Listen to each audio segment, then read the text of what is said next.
All right, ladies and gentlemen, welcome to another rendition of War Commander Unshackled. Yeah, we got a lot to go over tonight, and Merry KIXMAS. It'll start, I do believe they said the 14th. So, yeah, this is going to be one heck of a show because there's 6 pages that were posted today. So, tonight on the panel, and I'm sure more will show up, we have Destry, aka the Goat Man himself. And we have Rambo. Say hello, gentlemen. Yo, yo, yo. Hello. All right. So, yep, I took a little an older picture that I did a while back and added some snow to it just for everybody. So, with that being said, I did not have time, unfortunately. Got slammed at work today to do my PowerPoint presentation when this stuff got released. So, without further ado, the following have been done today during our maintenance, which, well, we've got the limited time gear store. Tons of heroic tech, profit parts, hero parts await you. In the limited time gear store update, all new items added will be removed during downtime on December 19th. Of course, we've got the 12 days of KIXMAS, which begins on the 14th. You got to log in every day to receive your free gift. If you don't get it. You've got the renowned hero Orin. You get to do his. He now has levels 6 through 10 available for the Orin. Level them up by defeating the Orin hero bases on the world map on December 15th. For sure this time. Of course, last time they were not there. The Romero boss bases, which were removed Sunday due to an unforeseen glitch within the base. They will be back on Saturday and on the 15th. So, and of course, on Sunday, you have the Nova base. Get your first look at the new Corpus unit. The Nova begins at midnight on December 16th. And of course, the Skyfall op has now been buffed. Instead of level 10 units, you're going to get level 20. Nice buff, guys. It needed it. And of course, the new features. You now have your base backgrounds. We've added new base backgrounds that you can use to customize the look and feel of your base. Your backgrounds change based on the current selected faction, or you can go Terran menu in the base and upgrade to purchase the selected ones you want. To find the Terran menu, please follow the flow. Click on your command center. Click on base upgrades. Click on the terrain tab. And select the background you want. Now, of course, ladies and gentlemen, there is a cost involved if you're not aligned to that faction, and it is 199 gold. So if you want to be aligned to one faction but have a different background, that's up to you. So, of course, bug fixes. There was an issue with the S key stopped working on unit movement while in battle. They fixed that. They've also fixed a spelling error with the infiltration training. So, of course, no bug fix right now for the jumping. However, that is on the table right now being worked on. And the other one that is being worked on, of course, I know is a known issue with the missiles being generated and where you have to build one at a time. Build one, exit your missile factory, go back in, build another one, and so on and so on. All right, gentlemen, so far, what do you think of these updates and the new content so far? I think it's cool. Good to see as we're moving forward. Well, you know, we have been asking for the longest time to be able to change our background for our base. And, well, you know what? They finally put it in there. Yep. A little pricey, but it's there. I would say kind of pricey. I agree with that. Yes, that 199 gold is going to hurt if you want a different background. But remember, I did say that background changes with your faction alignment. And no, unfortunately, you do not get to keep that once you change your faction. Oh, Yeah. But I do believe if you buy it, you get to keep it permanently. I would think so. Yeah, I would hope so. I would hope so. All right. Well, of course, now, you know, I cannot keep an eye on the YouTube. I'm trying to bounce back and forth. Somebody just sent me some nice stuff, so this is going to be I got an eye. nice. Okay, so with that being said, somebody just sent me some nice stuff, so maybe. Got an eye. I hate it when I do that. So 1 second. The hell. Anyway, long story short, let's get to the nitty gritty. We're going to start off with, of course, the 12 days of Xmas. So, of course, it's going to start on the 14th and continue. And, of course, in the forums, check back to see what free gifts await you in game. Like I said, ladies and gentlemen, make sure you log in. Some of us might not need what they're giving us, but, there are people out there that do need these things that have not gotten them. So please, don't bitch about what you're getting for free. Free is free. Yeah. Free is free. However, which way you look at it. Now, you may not need another 5 detonators. You may not need another 5 infiltrators, a.k.a. ninjas. But, at the beginning, the prizes or the gifts are not the best of what we want as higher level players. You don't want them? Scrap them. Yep, there you go. End of story. Don't bitch and complain because it's free. It may put you over cap if you're already over cap. Scrap them. You don't need them. Put them in your armory if you want to keep them. If your armory's not full. All right. So, now we're getting up to the nitty gritty here. I'm going to blow this up nice and neat. So, for a special limited time, the gear store has been updated. But the following will be removed from the gear store on December 19th during the downtime. You've got the unyielding armor for the Sundar. It's going to be 300k. The unrelenting mag for Sundar. That's 300k. And his heroic training is going to be 400k. Now for the Weaver, you've got his puncture rounds at 180k. Wow, that's on sale. Invasion armor for the Weaver's 180k, but his heroic training, that's 300. So, I forgot to tell you what they do. Of course, the unyielding armor for Sundar reduces damage while moving by 50%, removes damage from sustain by 50. His unrelenting mag increases his reload speed by 70%. His heroic training, of course, range is increased by 25% and damage is increased by 200. You guys didn't know, basically the heroic tech combines what you got for your standard unit and makes them both into one, just for the hero, of course. The puncture round for Weaver is going to increase his damage against building and vehicles by 20%. The invasion armor is going to increase his movement speed by 20%. Of course, the heroic training is going to increase his range by 50, increase the movement speed by 300, and grants immunity and to negate all status effects. Other items. The gun shield for Skipjack is 200. The insulated armor is 200. And her heroic tech is 200k metal. For Max, you've got his king collar at 200k. The whistle is 200k. And his heroic tech is going to be 200. Now, for those of you that did not have the profit, guess what? You got a chance to buy it instead of grinding out those bases. One standard profit part is 125k.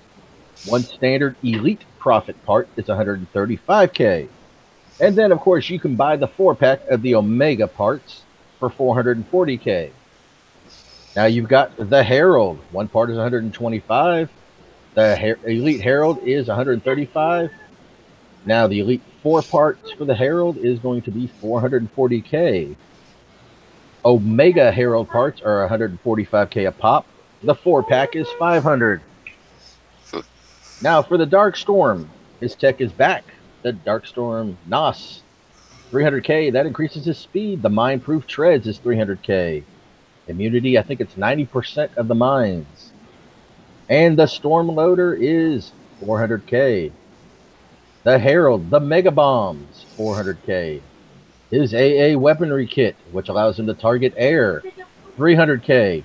And the Last Resort, which we all love when getting it in the center of the base, And the Herald dies. It goes kaboom! That's the last resort. 300K. And for everybody out there that has the two legendary heroes, your legendary Raptor token and legendary Hellstorm token are at a whopping that's ow. That doesn't hurt. I like that price. I would say that's pretty good. That's 70K a pop. Come on now. reasonable. That is very reasonably priced. Of course, now, with that being said, you're going to need about roughly 3.8 million medals to get all 55 tokens. So think about it, gentlemen. And the cost to install.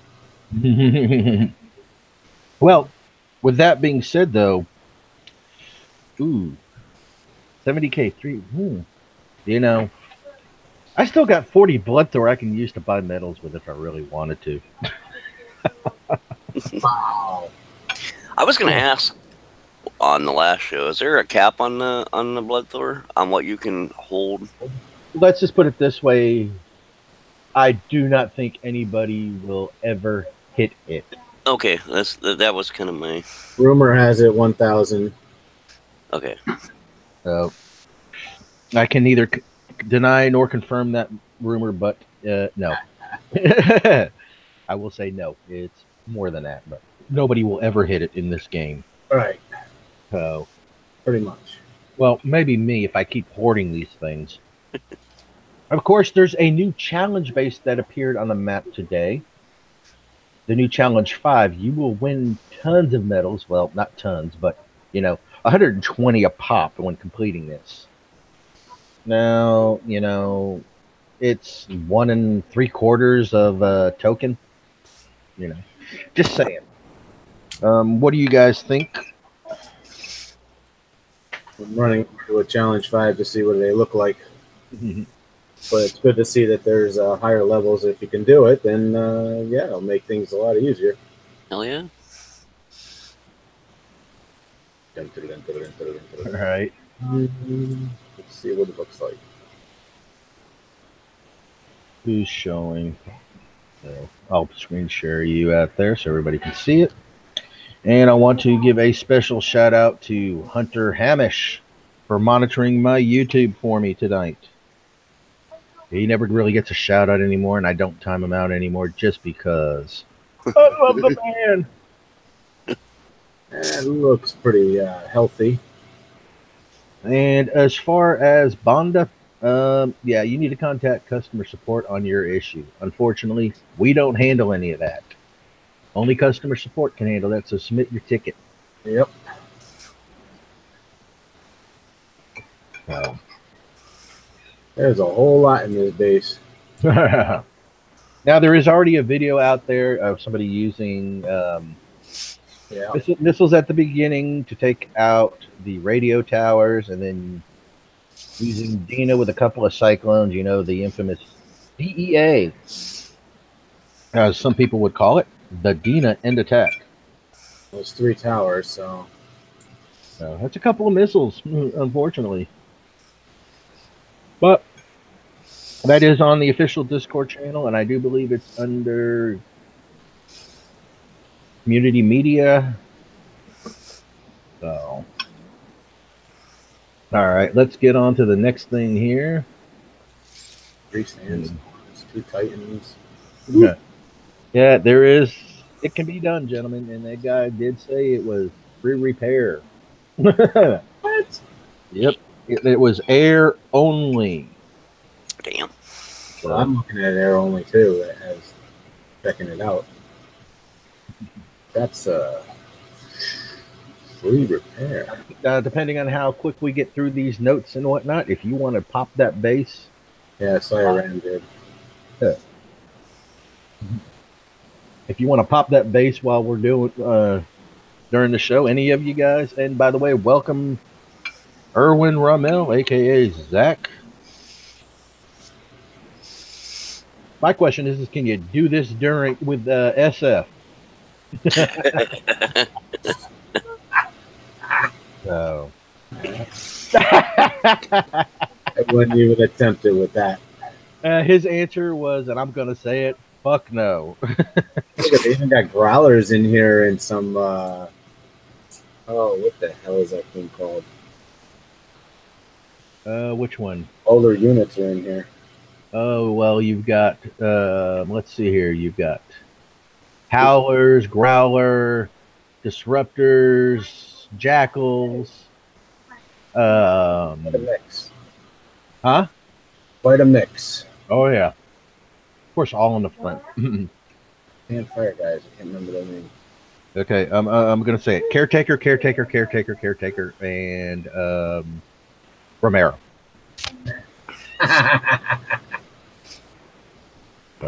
Throw on Hand of Malachi, too. Yeah, that'll work. Yeah. We all know Romero is a unit killer in itself, so remember that if you're going to try it with ground.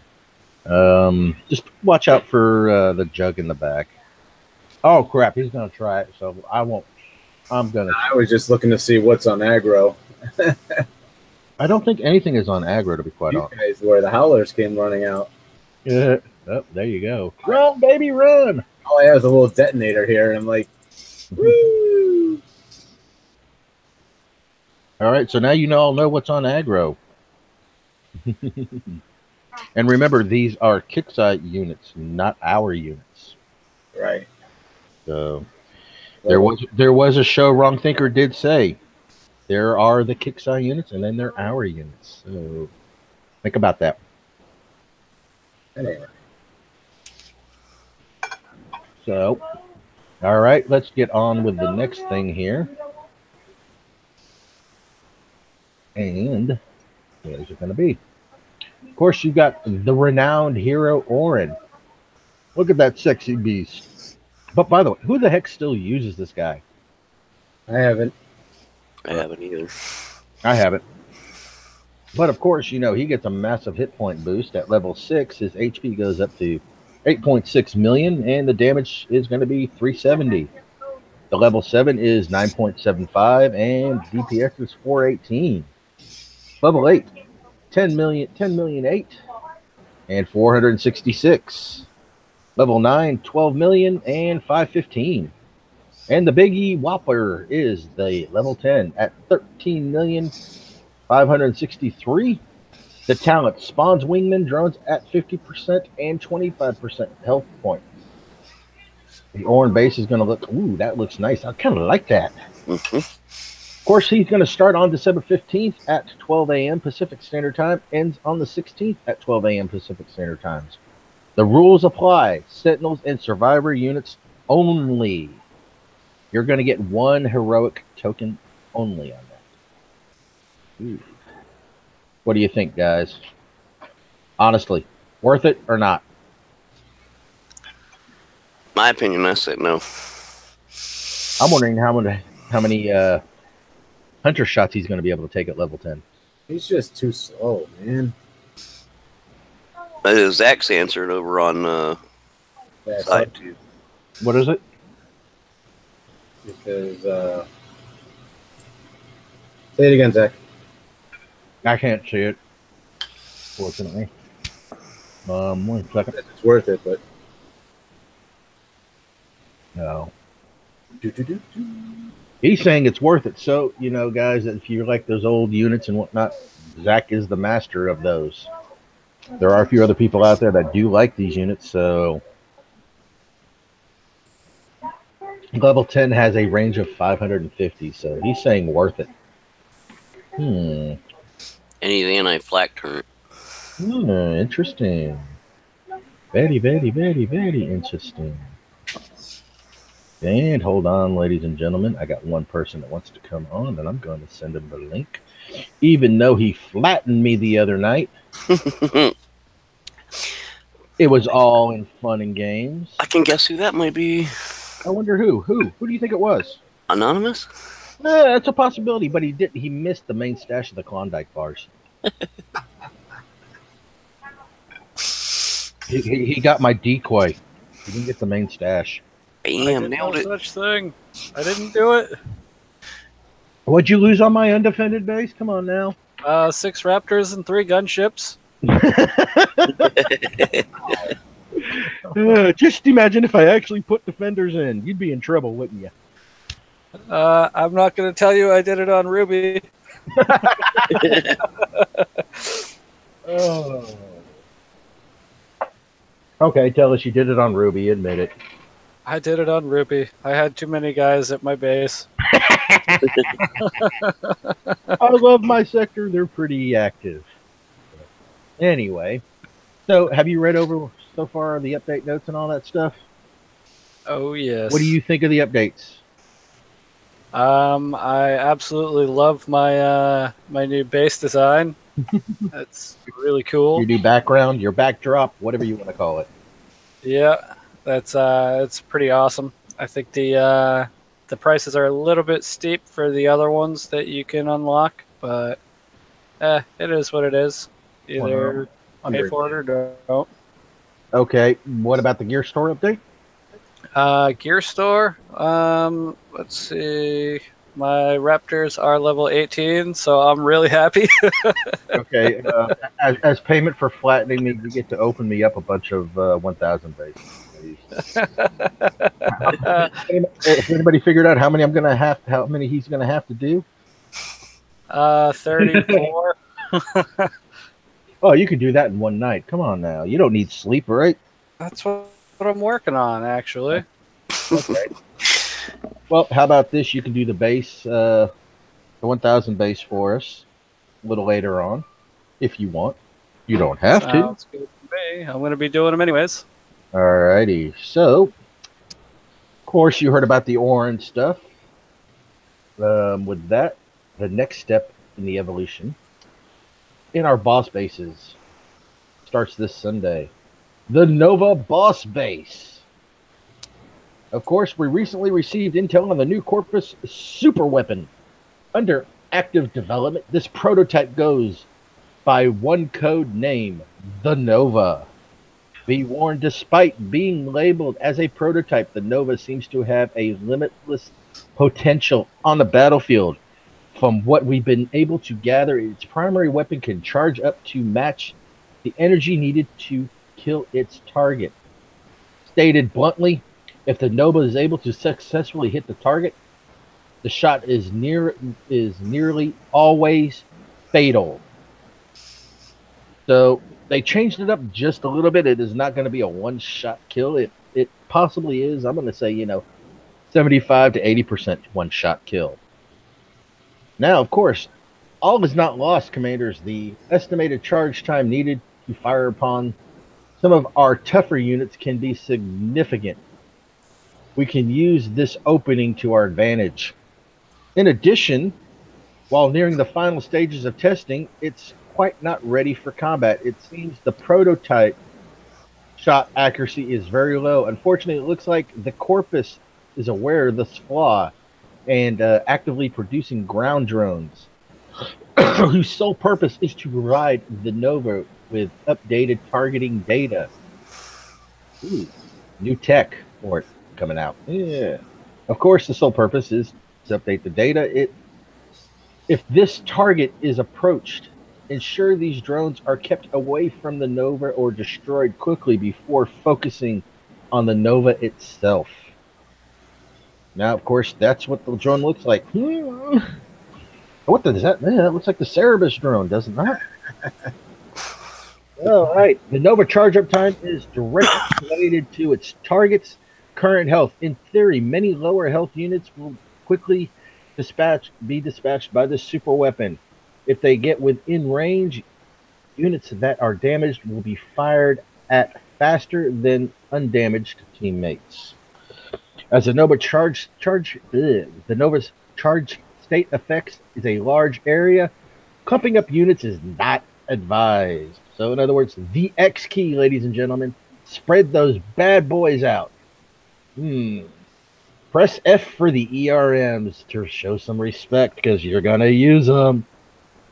Be warned that any unit being actively targeted run the risk of being decimated with a single shot. With the right approach and with the right platoon composition, we may stand a fighting chance against this new super weapon. And there's the base. Let me do this here real quick. I'm going to open that in a new tab for you, ladies and gentlemen, so you can get a good look. I'm going to zoom in as much as I can. Unfortunately, that's about it, ladies and gentlemen. Let me do a present all so it goes full screen. Hey, get back over there. So, with that being said, there's your base. Looks a little daunting, of course. Does it shoot air? Yes, it does. Of course, in the earlier picture I saw, this has been updated. But I'm not going to reveal the secret. Unfortunately, I cannot. But I will say there are some hidden units in there. I'm not going to say what, though. If that picture's been updated, I can't do it. So, of course, look, if you look at this base and the way it is, you've got a flak with a viral. You've got, I can't tell if that's another flak or if that's an Overwatch with a viral on it. Of course, you got the same over here. You got a couple of Hades over here. A couple of Hades over here. You got a tower.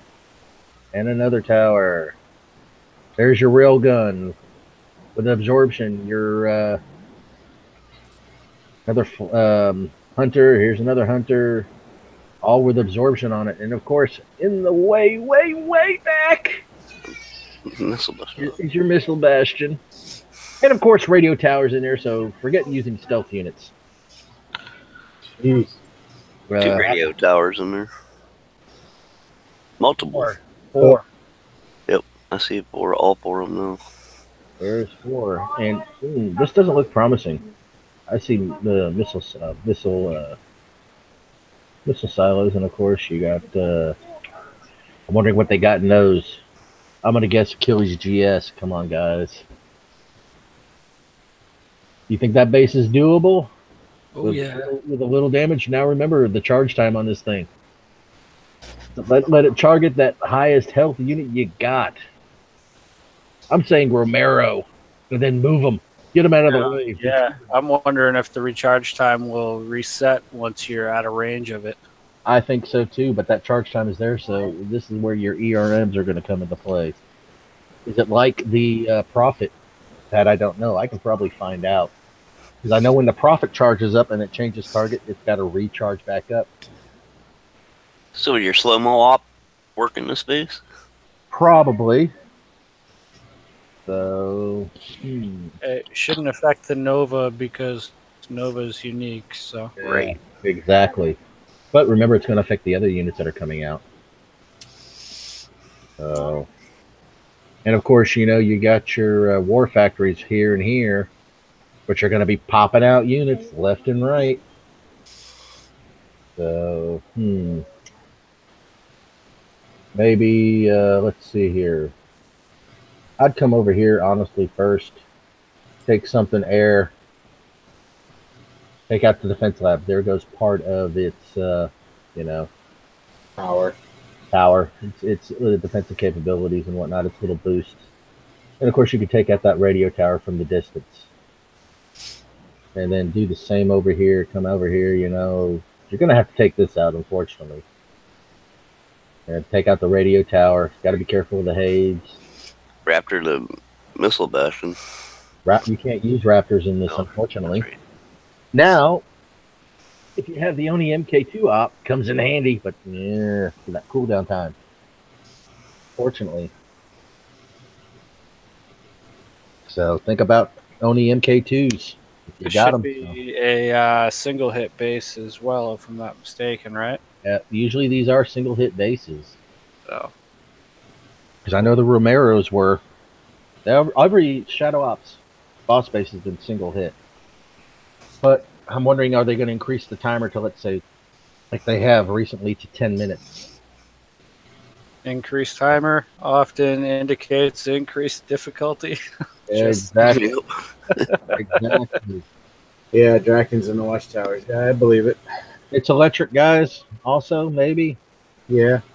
the Insulated platforms, not gonna gunships, gunships too. all your platforms there are insulated, so these hunters are still gonna fire. Of course. So it's electric. Forget it. Yeah, we're screwed, guys. Come on now. All right. Let me zoom back down here. My normal resolution. No. Let's. Yeah, I think it's going to be a decent base. Come on. So with that, yeah. So, anyway, what do you guys think so far of this one? Gonna take some work. It's going to take some know-how. I think it's gonna be the old bait and tackle. Uh, I'm wondering what's in the towers. Probably Drakens. And if Yeah. they were real nasty, they'd put some sharps in there. Yep. So Yeah. Well, it looks like they're only put in Corpus units, so think about it that way. Probably going to be Dracons. But what is the what's those war factors going to be releasing? either Hades or Cyclops. And with the new update on the Cyclops, that could be painful. I think it's going to be very painful for this, Cyclops. So, all right. Destry, what do you think? Oh, I think it's gonna be a bitch. What about you, Rambo? Absolutely. Is it going to be worth it, though? I don't know. Mhm. You don't find out until after you do it and then say, okay, there's my loss. Oh, I can do this again or not? Yeah. How about phalanx coming out of them? One phalanx, one something else. Cyclops, yeah. If they mix and match it, that's gonna be even worse. So, all right. Up, off to the next thing. Of course, your base designs. Your background changes automatically on your current selected faction. You change the background design on your base to access the terrain menu. Follow the flow. Click on your command center. Click on the base upgrades. Click on the Terran tab and select the background you want. There's the corpus. Blow this bad boy up just a little bit. Oh, that looks sweet, does it not, gentlemen? Yep. Mm-hmm. Stuff. Here's your sentinels. Guess what? You got snow! Woohoo! Snow! It's not very often that you see 100% Sentinel space, so that'll be interesting for those people who really love snow. Yeah. And there is the survivors. Guess what? You're in dirt. Yes. All right, I got dirt. In the mud. So it kind of looks like we got some new. Anybody notice this? What do you got? It's like a knocked over radio tower type thing. Power. Where'd it go? Where'd it go? Where'd it go? No. Down here at the bottom? Yeah, there's one right here. We got some new added on stuff. Looks like they're building something, probably. It's right here too, so maybe building the concrete. Let's see, do we have any new added? New additions? So a couple of new little renditions of buildings.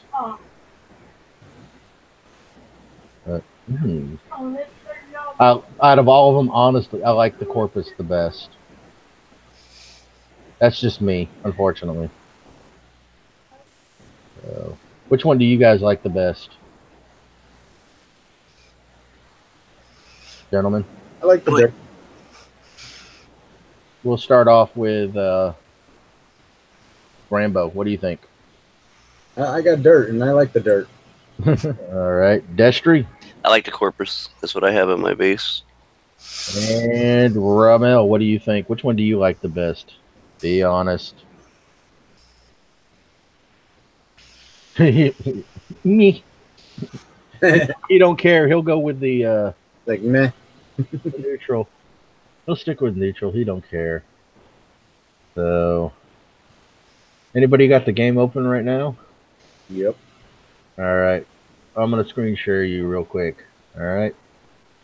So of course, let me present you to everybody. Nice base design, by the way. When you go to change your go ahead. If you would go to the Terran menu. Remember, don't hit purchase. Click on your command center. Go to the Terran menu. The terrain. There we go. Base upgrade, and then terrain. Of course, if you click on one, you can still buy all these. So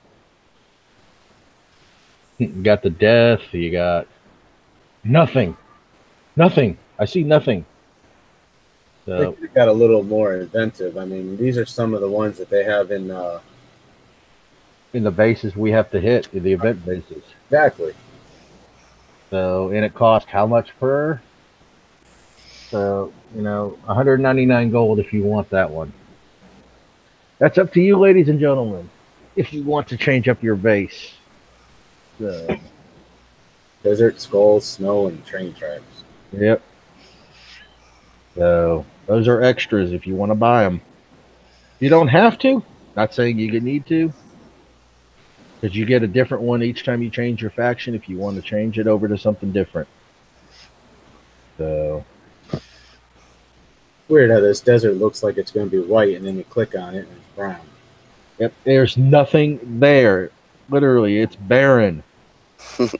No buildings, no nothing. I think that each of them should have some different types of structures in there. Yeah. Maybe things that we can even use in our base. Well, that is true too, but at 199 gold, yeah, I would hope so. So, There's this little tower down here. All right. Well, that's it for that. I'm gonna stop screen sharing you now. So, all righty. Man, let me get back over to my little picture. So, hang on one second. You guys talk amongst yourself what you think about this real quick. I gotta put some orange on my daughter's food. Can I do it? I did it. Okay. It's right Okay. Who now? in her. Okay. I am doing my show. Thank you very much. What? Everybody just heard you. Real life doesn't stop. Real life doesn't stop, ladies and gentlemen, unfortunately. Here's all the old Herald parts and Elite parts that you can buy using your medals. Hang on, you're not screen sharing. Oh. Let me get back to you, present to everybody. So, of course, yep, there's your Herald parts, your Elite Prophet parts, your Omega parts. And, of course, if you scroll down just a little bit, there you go, your legendary Hellfire and Raptors. Tokens! Raptors, I love them. I didn't like the original ones, but I'm loving these. So, Been all mine already. So, all right. So, of course, I'll upgrade it. real quick, if you would do me a favor, open up your building tab, please, when you get a chance. Go to defense. Did they remove them? Yes, they did, ladies and gentlemen. There were some walls there that were not intended to be placed. They look like when you first started the game, too, by the way. Yeah. So, The old style barricades. yep. They were the first level, and I think the second level is what they look like. So, they will, according to Friendly Fixer, they will be making a comeback, different walls. Eventually, your walls will probably change with your faction unit when you change your factions. So, be on the lookout. It's not anytime soon, unfortunately, but it is coming. So, and of course, I got to give props to the art guys because they have been making the art a lot better. Yeah. Crystal clear. Now, for those people that are bitching, why don't they fix any of the other bugs? different department. They don't code. They do artwork. It'd be like taking your gardener and saying, "Hey, I need you to go work on my car." Sorry, all I know how to do is plant trees, trim grass. I don't know how to work on your car. All right, guys. No. And again, some gardeners may know how to work on cars too, but that's besides the point. It's like having a brain surgeon doing Mechanical work. mechanical work or a mechanic doing surgery. Sorry, ain't happening. So don't bitch. This is a different department. Oh man. Anyway. What else we gotta cover? So, of course, I do believe on the Ruby page out there on Facebook, there has been some updates. Give me 1 second. I'm going to bring that up. So this way we can view these pictures that's on the Ruby page. Yeah, flip it back to you. What the hell was that? I just heard a by commander. Yeah. Anyway. Nope, that's not on that Ruby page yet. So, I don't know where Ramel got those. 1 second. On the KIXMAS page?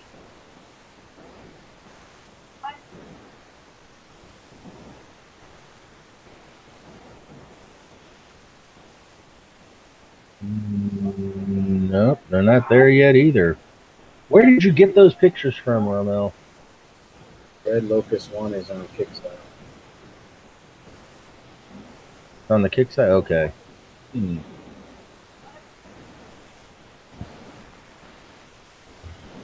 The banners. Okay. Hey there, Skip. Hello, Miss Skipjack. Thank you for joining us on YouTube. And welcome back. We did miss you a lot. So.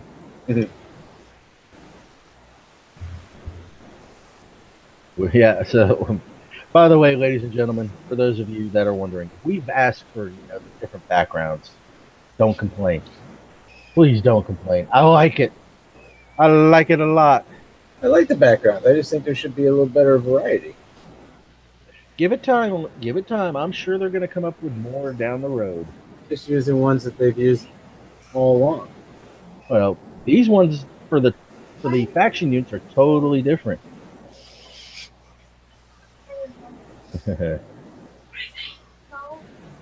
Oh, and hello, Debo. And why aren't you on? Sorry, I'm just now reading back on YouTube, so... Didn't even see you there, Debo. Didn't even see you there. Nope, sorry. You're sliced liver, not chopped liver. All right. Get in here. So, who would like... Well, Anon left, so... Does anybody want to try the 1,000 metal days? Class, anyone? I didn't let it go. I was like, nope, I got to look at this more in depth. I think you and me both. Unfortunately, I was at work when all this stuff happened. Cannot load the game up while at work. Unfortunately, I'd be really shocked if you can do it with 0 damage, though. But there's just no way, or at least free repair. Of course, there is some stuff out there for it. So there are videos already out there. Give me 1 second. Copy image. I'm going to present everyone. Let's see these bad boys. Here's one, ladies and gentlemen. You're going to present one of the videos? No, I'm not going to do one of the videos. I got to present this. Say. Why did it not copy that image? I don't know. There's a couple of them out there. I haven't got a chance to watch them yet. It won't let me copy the image address. That's messed up. Copy image address. Try this one last time, and hey, there we go. Blow that bad boy up. Here's your new red Exodus. Looks interesting The event. for the event. Looks very, very interesting to me. Good artwork. Great detail, guys. Very great detail. Seeing fire. I'm seeing shock. I'm seeing a lot of things in that picture. That looks. Ooh, that looks very interesting. I'm just wondering what unit is that, guys? The one I use all the time. All those things called the envoys. What unit does that look like to you? Could be Valiant, but I think envoys.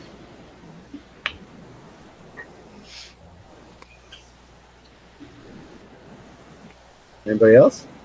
Anybody else? Anybody? Class? Anyone? Anyone? Anything? Hang on. What? All right. Well, Nobody in YouTube is saying anything. So look at all that fire. what I'm saying, I'm seeing a lot of fire. I'm seeing shock in there. I'm seeing all kinds of stuff going on. I'm wondering what this is right here. Think about this part right here. On the back? Yeah, look at how they're connecting each other. Well, it looks like the Cerberus unit because the Cerberus has that on the back. Yeah, but if you notice, combining maybe damage, not sure because they're like connecting with the electricity. Hero Cerberus coming. Maybe. Interesting. Right, which would make him stronger. Exactly, Zach. All right. Time to stop the screen share there. And all right. So let's see. Any questions out in YouTube land? No, it's pretty quiet. Really? You're not going to let that go through, unfortunately. And goodbye. So, What are you trying to do? somebody is being very bad. So, goodbye. Okay. And you're gone. So, where's the sexy goat? Skip saying. He's on mute. So, Did somebody say Klondike bars? no. Is that anonymous? Is he back? I heard Klondike bars. Oh, well, you still haven't found my stash, so. No, what you think is your stash is actually like a cardboard cutout in place of where your stash used to be. Nope, I've already looked. Sorry. There's still so are you ready to do that 1,000 base? Sure. Let me just make sure my game doesn't need to refresh. Well, refresh it real quick. All right, I'm gonna refresh. Here we go. Uh-oh, hang on. Here. So,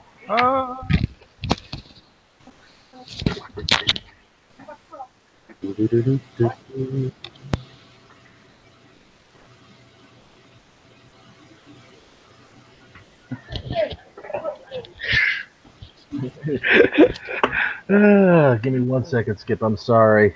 Real life comes first. Understandably so. We've all got one. Where are you at? Where are For the you most part. at?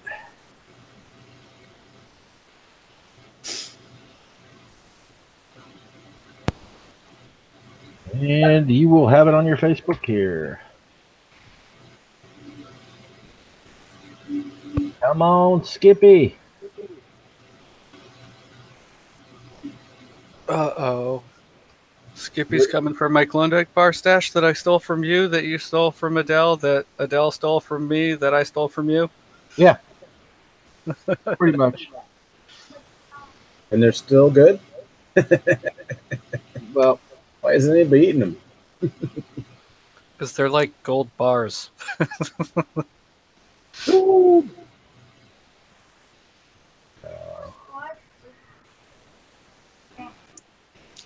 I don't want your Klondike bar. I want your taco.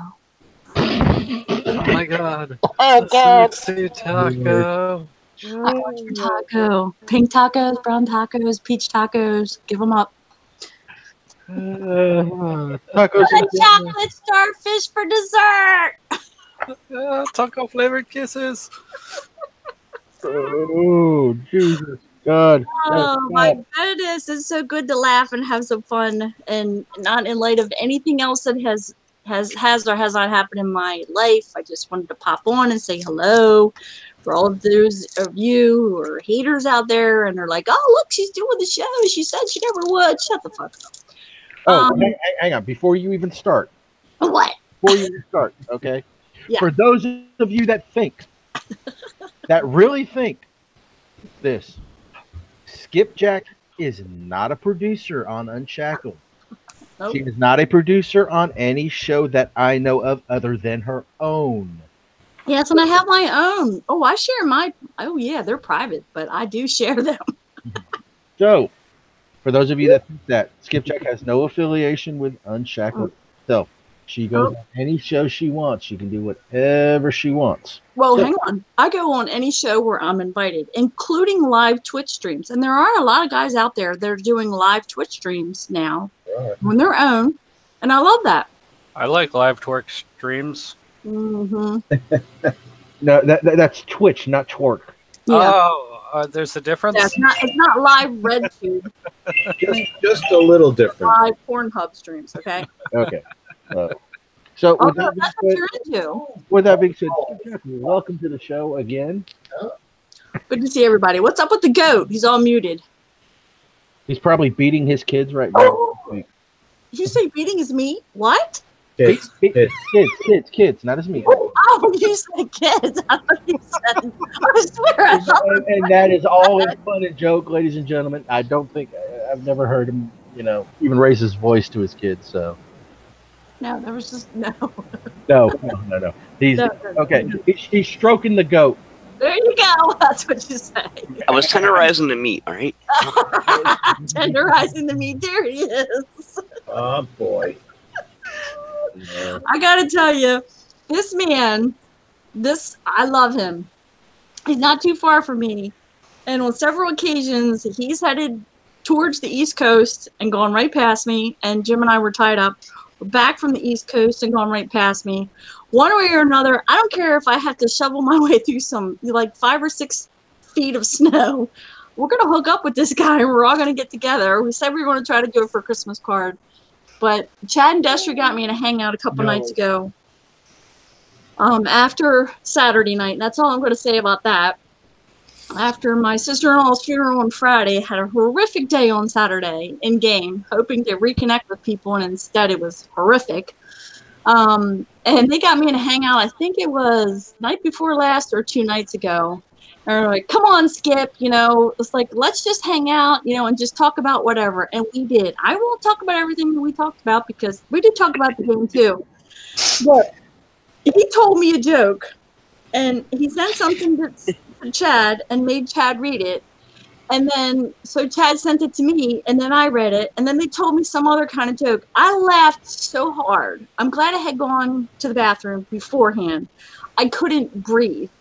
And I don't know how long it lasted, but it was better than smoking a doobie because I was lightheaded afterwards, but it felt so much better. So we talk about this community and how great it is. I am very thankful even for the haters, because you know why? Even if you hate me and you treat me like crap, which I don't understand, whatever I have ever done to you for you to do that. I'm a human being too with another side of the keyboard. If you don't like me, I don't care. That's fine. You don't have to like me. But if it wasn't for them, I wouldn't be able to appreciate the light, the goodness, the wonderfulness of the community. So again, for all of you that I have not gotten a chance to get back to you, there's a bunch of people in Discord today. Today was my first full day in Discord. I spent a good portion, about 4 or 5 hours in forums today. I'm actually unbelievably overwhelmed by the kindness and the words of condolences and compassion from all of you. And I just cannot even thank you. And not even just the War Commander regular players, but your family members who used to play, or someone hears about it because they happen to get in a hangout or they see it posted on a page and they don't play War Commander anymore. People that haven't played this game 3-4 years or more have reached out to me. And it's been unbelievably, I'm not going to cry about it now because I can say it without crying, but it just really has touched my heart. And I really just wanted to come on. I know you guys are sharing bases. I know this doesn't have anything to do with sharing information. But I wanted to come on and say to you that I really do appreciate it. It makes me feel like at one time or another, however it was that we met, whether you had a problem in game or you had a game question or we were giving out teasers or you used to be part of a show, you're no longer part of a show, but we still keep in touch and we're still friends. Whatever reason that we came together, just because KIXI fucks shit up, we ended up meeting. And I can say that out loud because I'm not a producer and I am a moderator, but they agree. I mean, they screw stuff up. They get stuff wrong. I mean, what happened with the walls today is a perfect example. It wasn't intentional. They're human beings too. They are also human beings on the other side of the keyboard. They're not lazy. They're not stupid. I had to got constructively frustrated with one of them in Discord today. They are dedicated people. When they mess stuff up, they mess stuff up and then they fix it. So I just want to thank everybody who I've connected with on and off in the game. And again, if you like me, you don't like me, it's, I know a lot of you think it may be a momentary hurt of my feelings. Of course it is, especially for those of you that I've been so close with and I have shared the deaths in your family. And I have shared the good times and the bad times in your family. And so if you decide that at one time or one day you want to take it out on me, you know what? I hear you. Because stuff happens in game and it pisses you all off. And if you need me to be your sounding board or your beating board, okay. But if I unfriend you or I block you, it's just because I can't take it anymore. A person can only take so much. I'm not crying. I'm not whining. I watched a couple of other shows this weekend. I won't say the names of the shows, and it was absolutely hilarious, not because of what happened, but listening to people actually get along like friends. They know each other. They know each other's kids' names. They know where they all work at. They know where they live at. And it was funny, even when they yell at one another, and one or two of the panel member leaves, and then then the panel member comes back on, and then somebody says, "Hey, I'm really sorry." And in the end, it's like a big, circle jerk cluster crack. And wow. I'm sorry, I almost said it.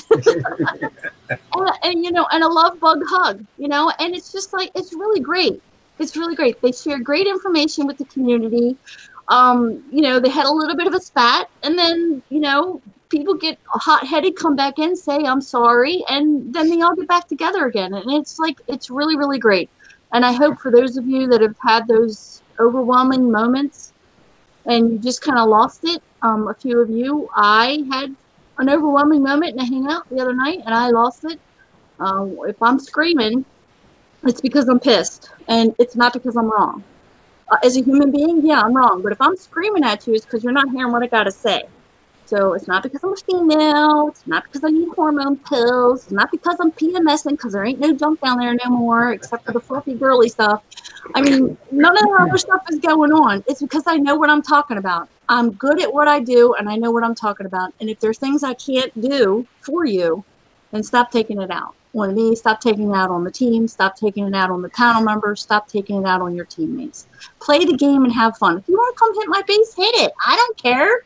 It's the same damn triangle base I've had for the last 4 events. And guess what? I've got through every event with that. I didn't play this Warpath because, like I said, coming out of my sister-in-law's illness and ultimately her passing and her funeral on Friday, my mind wasn't in the right place. So I'm looking forward to this event. I don't have any escorts. I will say as a player, I was constructively pissed off that I blew through, 50 burn sides and 15 one-time use. Yes, I played with myself 15 times and still couldn't get that daggone escort base. I wanted to get those damn tokens. So Chad had to prep them for me. I felt like a stupid noob. So I hope they offer the escorts in the event. I don't have any advanced information on that. I hope you guys did get to see the walls. I built mine and I maxed them out. and they look really cool. So I've talked to Friendly Fixer, and they are coming in the game, and they are going to be better than what we have now. So we had a very spirited discussion about the walls that we have now being kind of like paper, and worse than paper, actually, paper that explodes. Walls should be protecting you. When you PvE, you got to work like a motherfucker to get through a KIXMAS wall, but that's not how it is in our base. I maxed out those walls. I almost lost like 25 wall pieces, but I did. I spent the res and the Thor, and I maxed them out, and they were badass looking. They look just like what we see in the PvE walls. So Well, they just removed the health on theirs. I hope, that's what I'm saying. I'm hoping when I, because our walls don't really show that now as it is anyway. And I was hoping that maybe if they slipped it in, hey, if they made a mistake, I'm going to go get as much information as I can. I got pictures, I got videos, I got the whole 9 yards, how much it cost me to max them out, everything. But I was hoping that there would be like a health bar or some kind of information that would give me, what that health was. But yeah, it would be great if we're not going to have exactly their health, but I want walls that when they explode, that they don't damage my buildings. I want walls that have to crumble more. You know what I mean? I think we've got to the point now where there's some stuff in our base that needs some buffs. Yeah, I mean, in Battle Pirates, I know there's a whole bunch of people out there that are going to say, no, we don't need this shit. In Battle Pirates, they have what's called fortification, so you can actually take up the level of armor, so to speak, for your buildings. I'd like to see that. Not to give us more levels to our buildings, give me more fortification for my buildings. Give me something so my building will last longer. Yes, I did just say that. Size does matter, and I want it to last longer. There you go. I'm going to go over a little bit. And yes, some buildings need some major love. Oh. Don't be surprised though, because I looked at the walls, mind you, and I watched them. I zoomed in while I was building them. So the new players are going to have those new walls. Oh my goodness gracious! Just the graphics that go into them and how tiny that file is to create each and every single one. It was like, you got to hand it to the art department. I mean, it was, art, and also whoever is coding, this is all new code. So I imagine once we get through the total Flash migration, we're going to have a lot of changes in our bases. I have no idea what they have planned for the Mine Factory. That'll also be interesting. How they're going to get rid of that relic and what they're going to do with the Merc Camp. But Storm Chasers alluded that there's going to be new units that we can put in the Merc Camp, and that they have some exciting plans for the Merc Camp. So I'm kind of excited about that. They're due for that. Mm-hmm.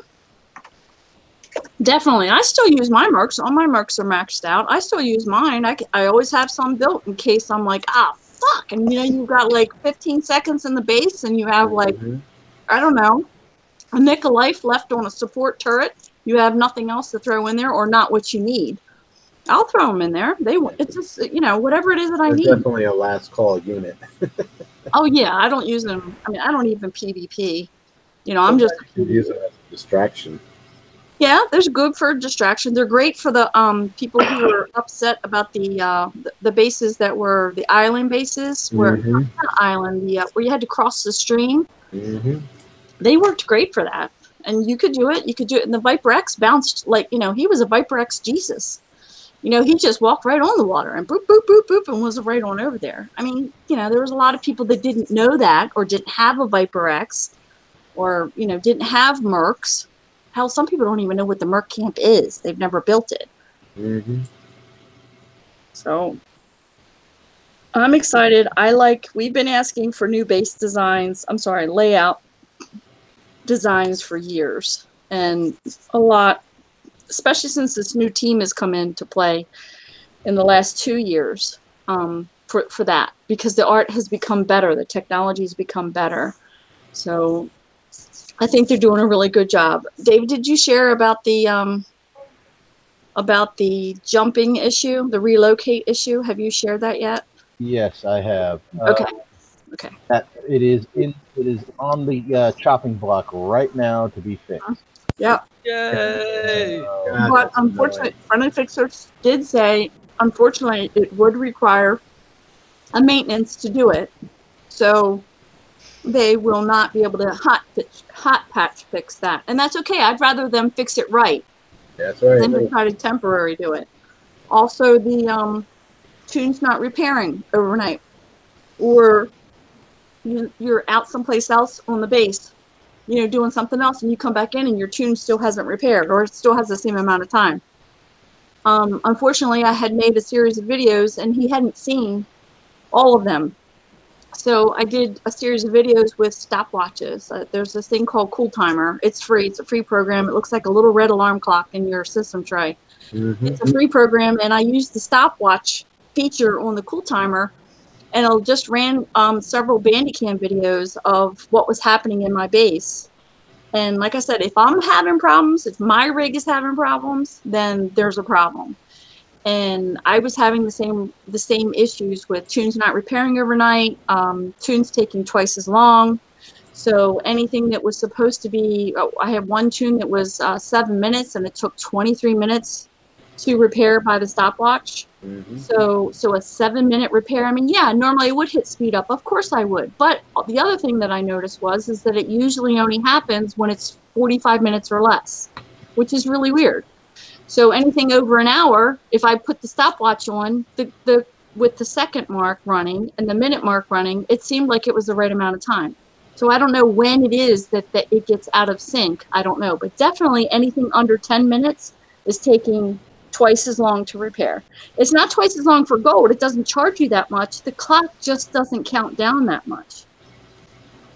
So my coder mind says, if in my base, my platoon is counting down at 7 minutes, 28 seconds, and then it's 1, 1,000, 2, 1,000, 3, 1,7, then 7 minutes, 27 seconds, and then it's another 5 seconds, and there's, it's another 2 or 3 seconds. And it's like, if that's what's happening when you log off, is that what's causing the disconnect, which is causing your tunes not to repair overnight? That was just my theory.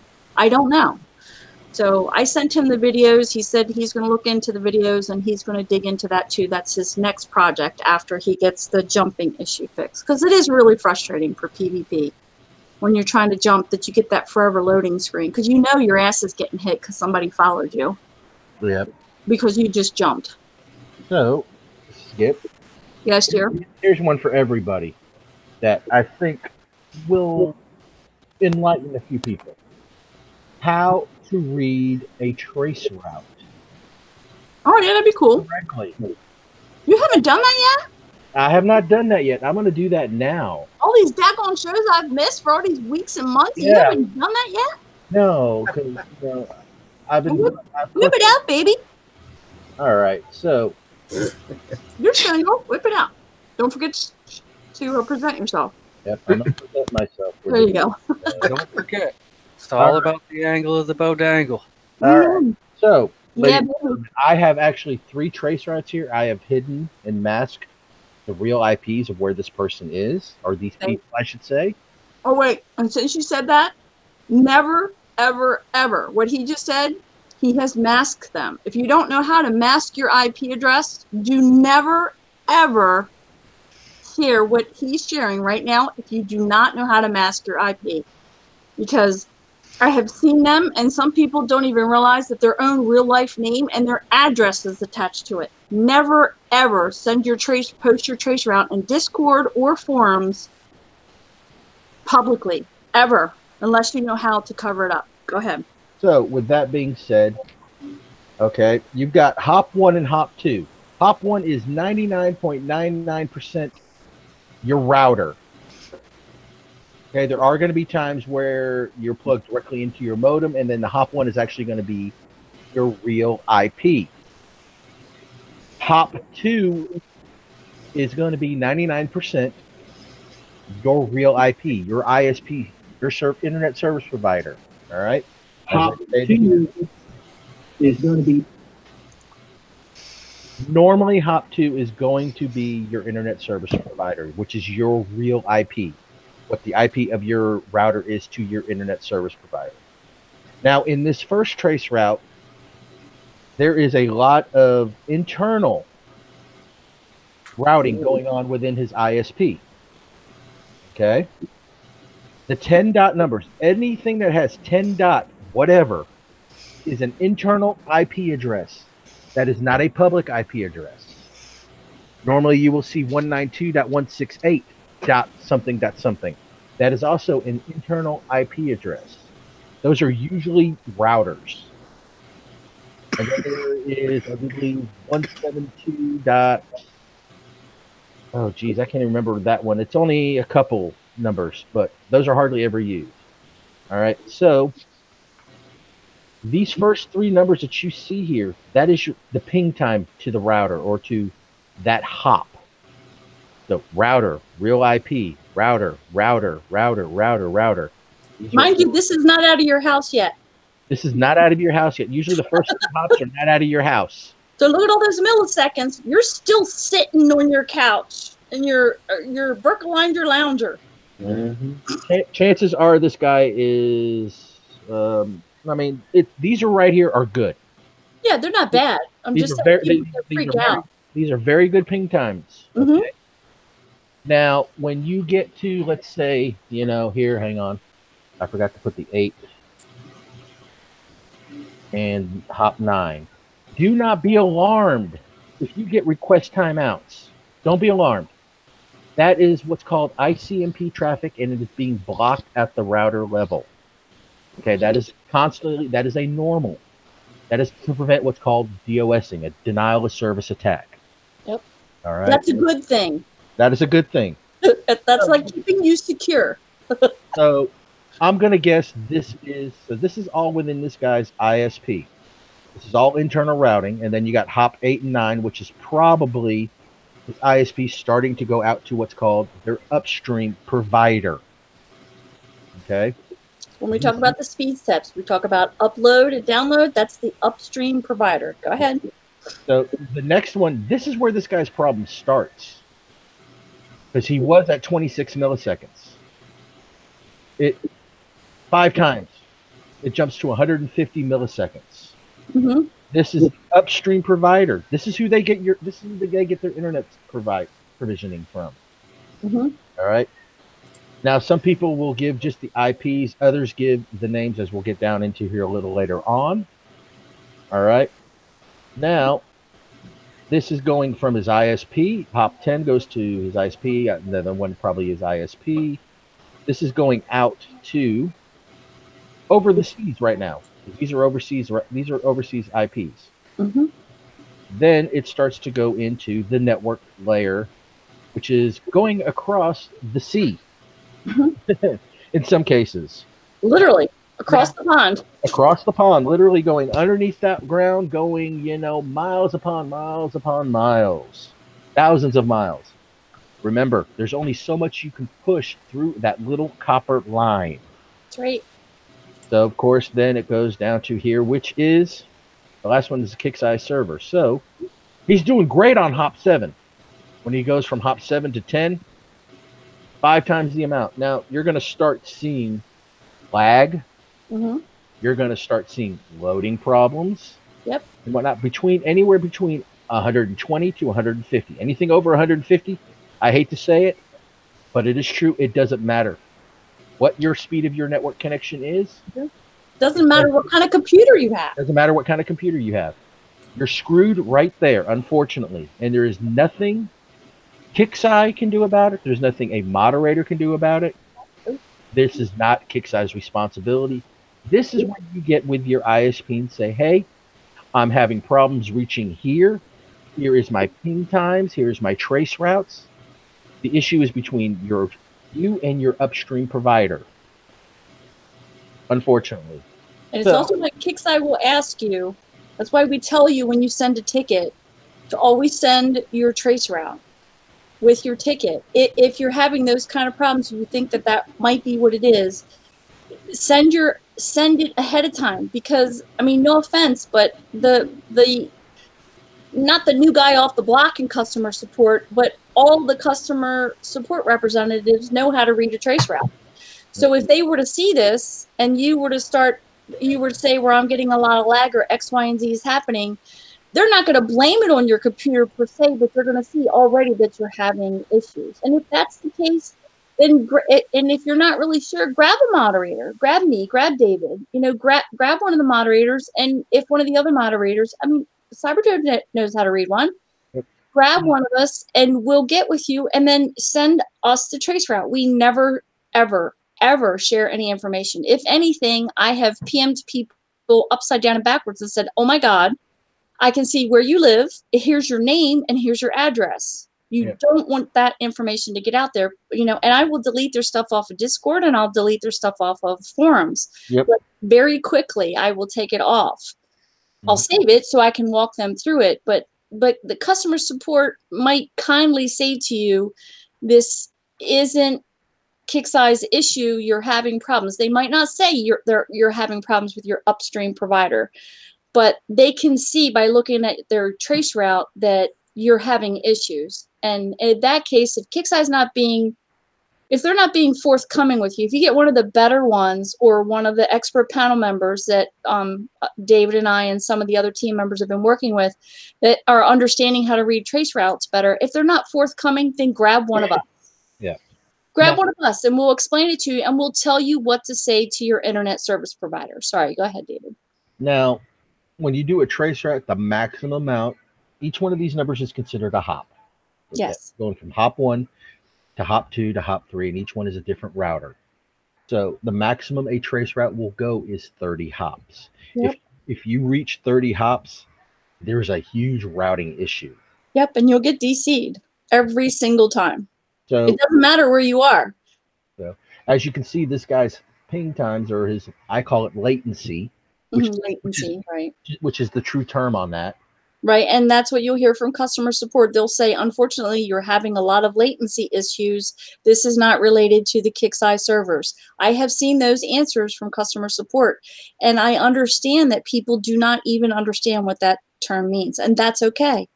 Just because some of us are in the industry and most of you are not, it's nothing to be, upset about. So with this guy's his latency ping time at the final ending of where the KIXEye server is, when you do that trace route, this is 216 milliseconds. This is his cause for lag, disconnects, loading of the base issues. Yep. Long red box saves. Yep. Now this not being able to build missiles. Now, of course, the next one here, unfortunately, he's kind of in the same boat because he's reached over the 150 milliseconds. Mm-hmm. He's not going to be as bad as this guy in the top, but it still is that issue. So as you can see, I mean, his ping times, his latency issues here, 1 millisecond, 14.9 milliseconds. 15, that's awesome. That's awesome. Boom. Hop number 6 from 5 to 6. This is within his upstream provider. Yep. Jumps from 1 to, that's what, 6 times almost. Yep. And those are their routers at Talianet. I would assume that's how you pronounce it. So those are all the different routers. Of course, they all have different addresses, obviously, because you see the different numbers. But that's what those are. And you can see how, they, I mean, he goes 113, 115 down to 103, 106, but he's still, I'm sorry, that's the network layer. But it's trying to get him through, but it's still, those are big ping times compared to 1 millisecond, 14, 11, 15. And then he hits at the end when he's hitting finally the KIXEye server, he's at 116 milliseconds. Right, which is still over. It's slightly over 150, but it's still over. You would really like to not even be close to 150 if you can avoid it, but. Now, this next one is very good, I would consider. Excuse me. This person here is connected directly to his router. Mm-hmm. This is the one where it is his modem from the ISP. Mm-hmm. All right. So now, with that being said, of course, you see these little stars here. That is what's called a network timeout. Mm-hmm. With that, it's okay. They're blocking that traffic of pings to prevent people from doing what's called that denial of service attack. Yep. And then, of course, it goes to the upstream provider. Look at their speeds.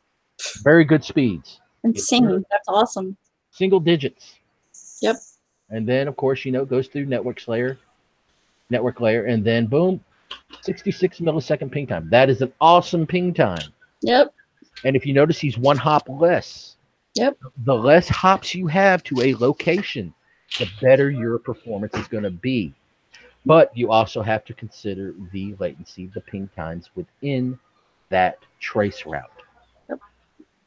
So each millisecond you add those up can add up to, 2, 3, 5 seconds, 10 seconds, 30 seconds of time. Mm-hmm. The more time that's added up to your connection is the slower response time that you're going to get. The loading issue, stuck at 99% sometimes, stuck at 80%, because it's trying to download a huge flash package. This is the reason why sometimes they say, you get a red box error saying cannot find this data. Well, that's a corrupt flash package. That's why customer support gives you the basic diagnostics. Whether it's a cut and paste or not, unfortunately, that is way too much to type out. Yeah. So they're going to give you the cut and paste response. It's actually better that they do the cut and paste. The people who are complaining about cut and pasting, let me tell you something. Do you see all those numbers? Do you see all that information? Okay, do you want to understand why some things happens the way that they do when sometimes KIXI might make a boo-boo? Is because somebody puts a colon where there should be a semicolon. Somebody puts a number where there shouldn't be. The reason why a lot of that, because it's such detailed, technologically advanced information, it should be cut and pasted. Because if you just type one wrong thing when you're giving someone step-by-step instructions on how to do a trace route, on how to reset your flash settings, how to troubleshoot your computer in order to check out your flash settings. If you just do one little thing wrong, you could just screw that other person's computer up, number one. And number two, you're just going to frustrate them even more. So what if it's a cut and paste? It's correct information.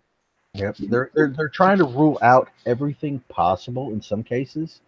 That's why they ask for the trace route, the ping times. Now, when you do a speed test, okay, there's another thing. That is going to the closest provider to you that hosts those speed tests. So if you're over the pond, as some people would put it, change the server to a US-based server. Select something in California. That is going to give you the best and most accurate upload, download speeds, and that ping/latency that you're going to get. So in some cases, like this guy, we'll go with this last guy here, okay? This very first one. So he does a speed test. It's going to go probably to this guy right here. No, it's not. That's not what you think. It's probably going to go to this one that's a request timeout that allows it specifically for that company. What is it? Speedtest.net, I do believe. Yep, speedtest.net. And they will allow it, and its ping times will be, it'll say 32 milliseconds. Your upload is 120 megabytes a second. Your download is, 200 something. But then you change it to that California server, and it's going to be 216 ping time. And your upload speed is now dropped down to 20 megabits. Your download speed is dropped to, let's say 50 megabytes. That's going to give you the best accurate thing that you can look at and see. To give you the best is change your server to a US based server. If you're out of the States, and change it to California and pick within there.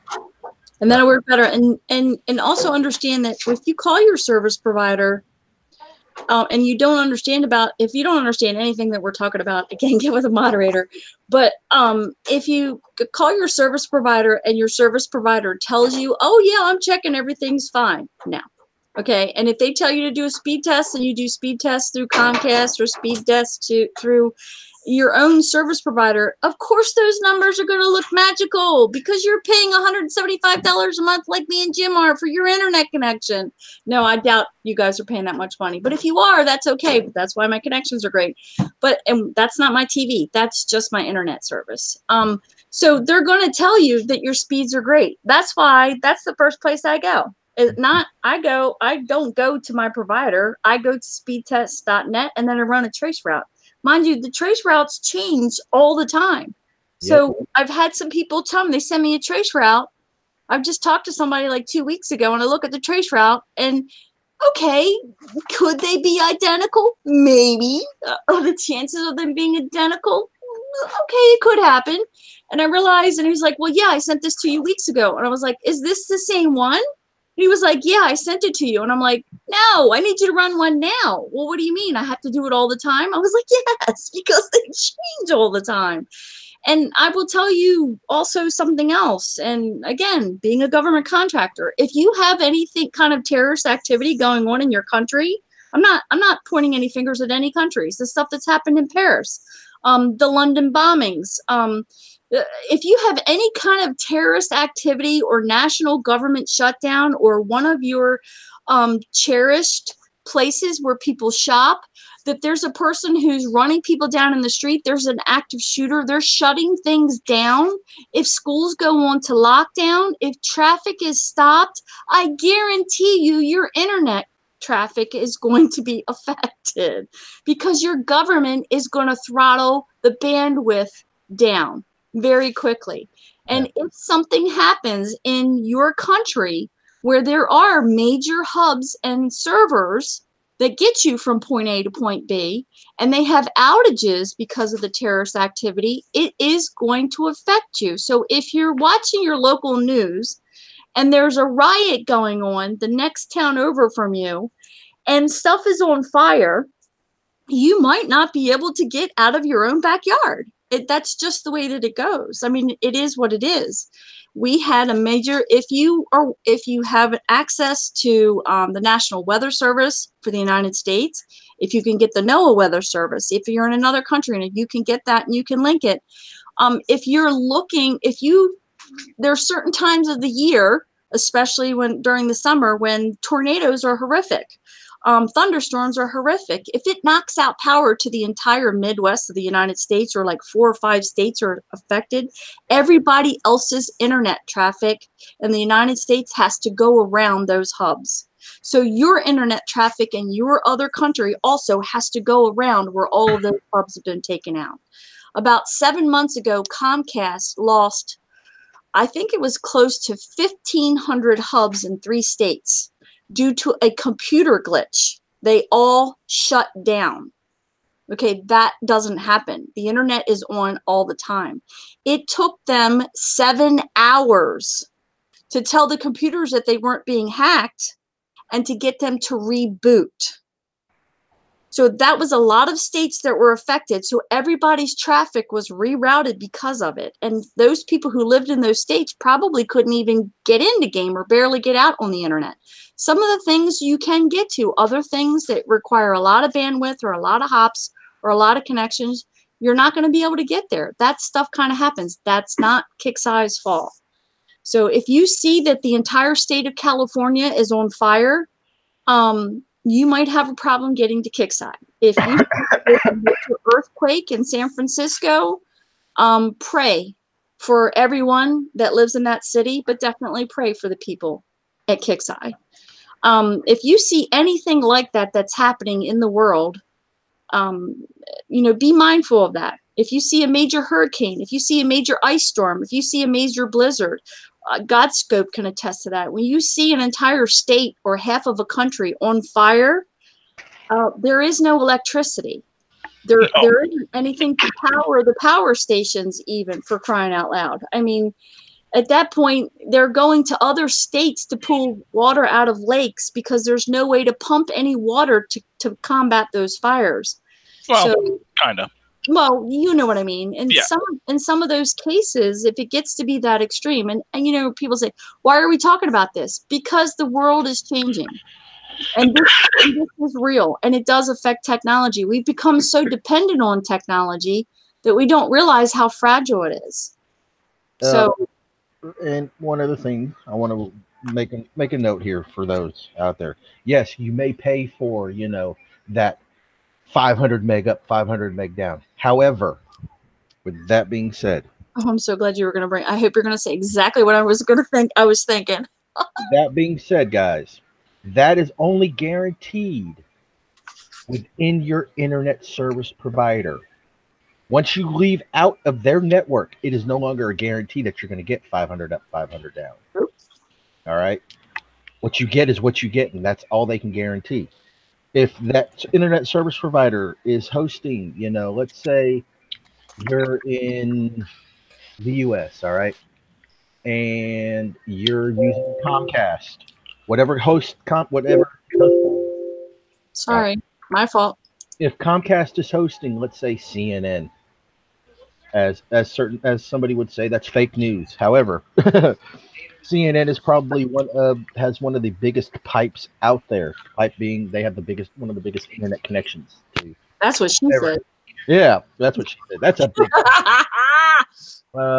With that being said, if they're hosting CNN, that's fine. You're going to get that 500 up, 500 down to CNN. However, if you go to ABC News, which is hosted by, let's say, AT&T, that you're now out of Comcast network, you may or may not get that 500 meg up, 500 down. You may get, 100 meg up, 100 meg down. So that's only guaranteed within that specific network.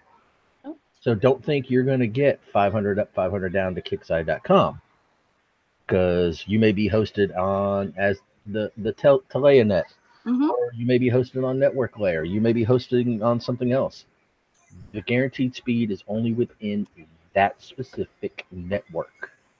And if you're in your house and you're using your router, and everybody in your house, because you don't have a landline anymore, is using their phones, and you're using the Wi-Fi data with your phones, and your child is in the dining room watching YouTube videos when he should be doing his homework, and I'm going to be non-gender specific, and your significant other is watching I don't know, Home Improvement or some bake-off show or something on their tablet upstairs while they're taking a dumper, okay, and you're playing War Commander, you may have issues. I'm just saying, because the precedence is the live stream, the faster stream. If somebody's streaming music, I on purpose stream music on, if I'm going to put it on the same rig that I'm on, I stream it through Firefox and play my game through Facebook Game Room. And it still could lag me a little bit, but it's not the same as me trying to do Pandora or YouTube videos. There's actually several places I found where you can just get no commercial, uninterrupted Pink Floyd music. I have found that, and Creedence Clearwater, and 2 other kinds of music. Absolutely none. It just keeps rolling, and I love it. But Spotify Premium.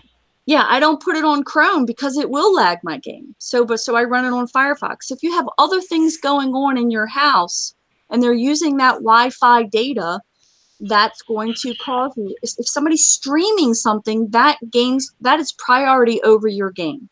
Yep, unfortunately. Or you're playing your Xbox, PS4, whatever. Yep, whatever it is that's going on. Something else you want to keep in mind. I live on a street, and I'm at the end of the cul-de-sac. And during the day, of course, I always say Jim and I are the youngsters on the street, but we have had some people retire, move away, pass away, or in nursing homes. We've had some younger people move in, but now those people go to work during the day, and I'm here by myself after everybody's showered, shaved, and done their business and all driven to work. All the kids are all at school. I mean, I'm like this. When I look at my trace routes, they're like instantaneous. As soon as everybody starts coming home, it changes, because I'm at the end of the street. So everybody else is using the same straw. And if it's just me sucking through the straw, yes, I said sucking. If it's me just sucking up some of that good gooey juice through the straw, then I get plenty of whatever it is I need, and I get it fast, and I get it all day long. As soon as other people start trying to get some of that, yummy juice, then all of a sudden you got 10 people in the straw, and then you really got to suck really hard just to get anything. I'm sorry, that was a really bad analogy. But the point is it clogs up the straw. And that's why I tell people to flush your DNS. Well, what does that do anything? It does. It works. Sometimes your provider will have a fresh one. It'll throw you off that old one that's stale and put you on a brand new one. They're constantly refreshing those. Just give it a try. What does it hurt? It doesn't really hurt anything. If you're in a place where, I don't want to say like a mobile home park. That's not what I mean. But if you're in one of those places where it's like a gated community and you're in the back and everybody's using, like, there's one big main electrical something or another at the front of your community, and then everything else is run off these tiny little wires or poles, and you're all the way in the back, you're always going to have problems unless you update your internet. You're always going to have problems. You'll have to update you could update your router, get a faster running router. You could check with your service provider, but ask your service provider those questions. Don't be afraid to ask them. You're paying for the service. Well, is it because I'm in the back of the neighborhood and everybody else gets on before I do? Yeah, probably. But ask them those questions. They'll tell you. There could be a bad node on the pole that could be causing you to short out if you have, if your internet is up on the pole, like mine and Jim's is up on a pole. Literally, the pole's right across the street. I mean, right in front of our house, diagonally, but right in front of our house. It could be a bad node on a box. There could be a problem where maybe they nicked a wire when they were working on something. Maybe the phone company came in or the gas company came in and they nicked a wire or they nicked a node. And that might be causing you to time out. Have your internet service provider run a troubleshooting through your system. Make sure, if David and I have gotten trace routes, they don't even get out of their house. That's kind of scary. That they're literally cycling inside of their house. They never get to the pole. That's why I say the pole. Okay, so it's not a pole all the time. They never get out of their own house. That's scary. So David, side chat. Side chat. Uh-oh. No, David. You can keep going, Skip. I didn't want to interrupt. Don't you dare say that to Astrid. No. Okay, well now that we got a bit of a lull here, David, present. Yeah. So just so people on YouTube have something to watch. Right. Well, we were gonna be doing a 1000 base here in a minute. Does anybody know that you can do a Veracraft 75 with just your escorts on Ruby? That's what I've heard. Yeah. And it's nominal repair. Yes. I won't say how much because they'll change them.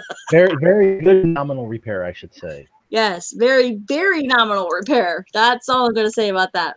I don't know. I use Phalanx with It's Electric, then I take 30 minutes repair, 2 in 1. I'm happy with that. Well, Anonymous, would you like to do your base now? I figure you've got enough practice in. Okay. I will try one now. Just let me know when you're ready, and I'll screen share you. Oh, I was born ready, guy. Yeah, right. That's not what she said last night. I know. She called me after you dozed off. Hey, did you get to FedEx office tonight? I'm sharing. What's that? Did you get to FedEx? Oh, no, I completely forgot. Oh, my God. Do you need a woman to remind you for everything? Yes, I'm going to tie a string to my finger. I think we need to timestamp that spot. Hey, Skip, what do you think? We should timestamp that one spot with the show for... yeah, I think so. That would be good. And then make a notation on it. That way they could go directly to it. And then we could share... Oh, shit. Will we get in trouble for that? Maybe. We can share it in a PM. We just won't share it in general. We'll just share it in a PM. Yeah, I mean, I can share it because I'm no longer a producer. exactly. So, but we don't know. I mean, we can. Okay. Are we ready to party? Your screen sharing. Does anybody ever stop to read those things? I'm just curious. Hits continue. Always. You see where it says Tuesday, Thursday, Friday, and Sunday? People are always asking about that. Kind of read those things sometimes because like the face-eating zombie, one of these pop-ups popped up when you went into that base that said, do not bring infantry into this base because of the face-eating zombie. I mean, it told you not to do it, but you did it anyway. So, but go ahead. People are like, "Oh, I'm just gonna spam Romero," and then it dies in 3 seconds, and then they cry on the forums. Zombie do something in one, and I'm like, it in the nightmare event last year. It said it is lethal in 1 chew. Lethal means dead. That's it. Period. Doesn't matter if it's got 10 health or 40 million. Yeah, it doesn't matter how much health. 1 chew. Lethal is lethal. Yep. Now I'm watching this in YouTube. So, Anonymous, you're going to have to tell us what you're doing. Of course, now I'm just I advanced scouted it just to see the levels on everything. There are level 15 sharpshooters all over the mountains. Oh yes, they're hidden up here. Yep. Dina. Off to the right. Yep, there's a lot of people that don't There's see an, it. an invisible cyclone. Yep. There's one behind that trophy. Yep, And there's then one about a trophy. And then I think there's also one at the 7 o'clock on the base. Yep. Isn't that a Tempest over there by the other Onslaught trophy over there to the right? Tempest. I don't know. No, nobody uses Tempests Over anymore. there to the right. Over to the right. No. Down a little bit more. No. Right. Not your other right. Right Zoom there. out. God damn it. Right there. What is there behind those 2 Onslaught trophies? Right there, these ones? Yeah. What's behind there? What is that? Nothing. It looks like barbed wire. Behind them? There's not. Okay. I'm sorry. Well, you were scrolling so bit. It looked like it was the barrels of a Tempest. Sorry. Well, you see there's no That's just. Well, that in front of it is something wrecked, but it looked like there might have been like a Tempest or something behind there. Okay, so it's barbed wire. All right. I'll shut up now. Okay. So I was just checking the levels, and almost everything is maxed in here, except for obviously the turrets. But all right. Let's the turrets and sharpshooters and the technicals are not maxed. Yeah. And somebody just posted a picture of the maxed Raptors. Yeah, they're pretty good. So speed is 20, health is 10,700,000. The range is 500. The damage per second is 780,000. And still don't understand this power thing, but anyway. I know. Still trying to figure that one out too. We can get them to. What level are your Cerberus? 20. Okay, so they're max. Okay. Yep. Your Romero. And I want to thank Bonsai for this tactic. Bonsai! Oh, yeah. Bonsai! Bonsai! Bonsai! Really well. Wow, look at those little shipwrecks. Oh, boom! Sorry. S key. You just got to make sure you hit the S key. Which is fixed now. Yes, I noticed that, and thank you, KIXMAS. Yep. It's a very useful key. It was working. You just had to have your heads up display on in order for it to work. And a lot of obviously we don't all like to play with the heads up display, but the key did work. It just wow, geez, look at that power. That's amazing. And I love it. Is that maxed Omega or just in Omega status? It's just an Omega status. Okay. With the sexy tech on it.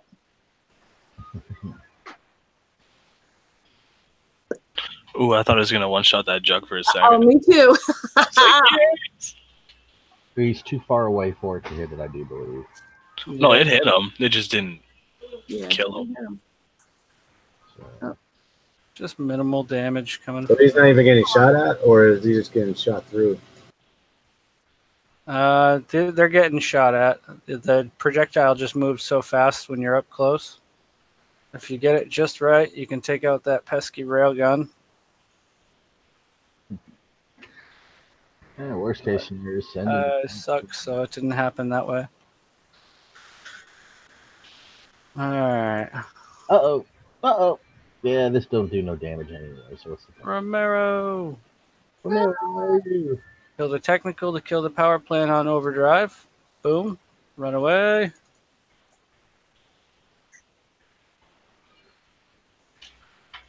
Now remember, Romero's a beast when it comes to air. Buildings, I hate it when he has to plant that C4. Right, because he looks like he's humping the damn thing. No, they fixed that. And these billy goats do a ton of damage to your other units, so just be aware of that. Of course, the Infernos don't do jack all, but that's besides the point. They're just. I'm sorry, did you say goats? Yep, that's what they're called, billy goats.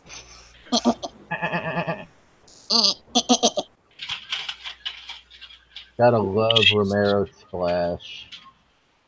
I know it. And he's sexy and he's a survivor unit too. Him and Skipjack get together in my base every once in a while. Yeah. Yeah. Hey now. I know. They meet in the go-go bar. They're gonna have a couple of drinks. I want to thank you, Anonymous, for doing the space. No That's problem. really cool. If I was in your sector, I'd come steal it. I'm If I not was in your gonna sector, make a comment on I that. pull a Stewie on ya. if I was in your sector, I get you to open Next time I've 300 been in a hangout or heard him talk, I can never, even though he has the UK accent, I can't get his voice down. I can't talk like he talks, but I would pull a Stewie on you.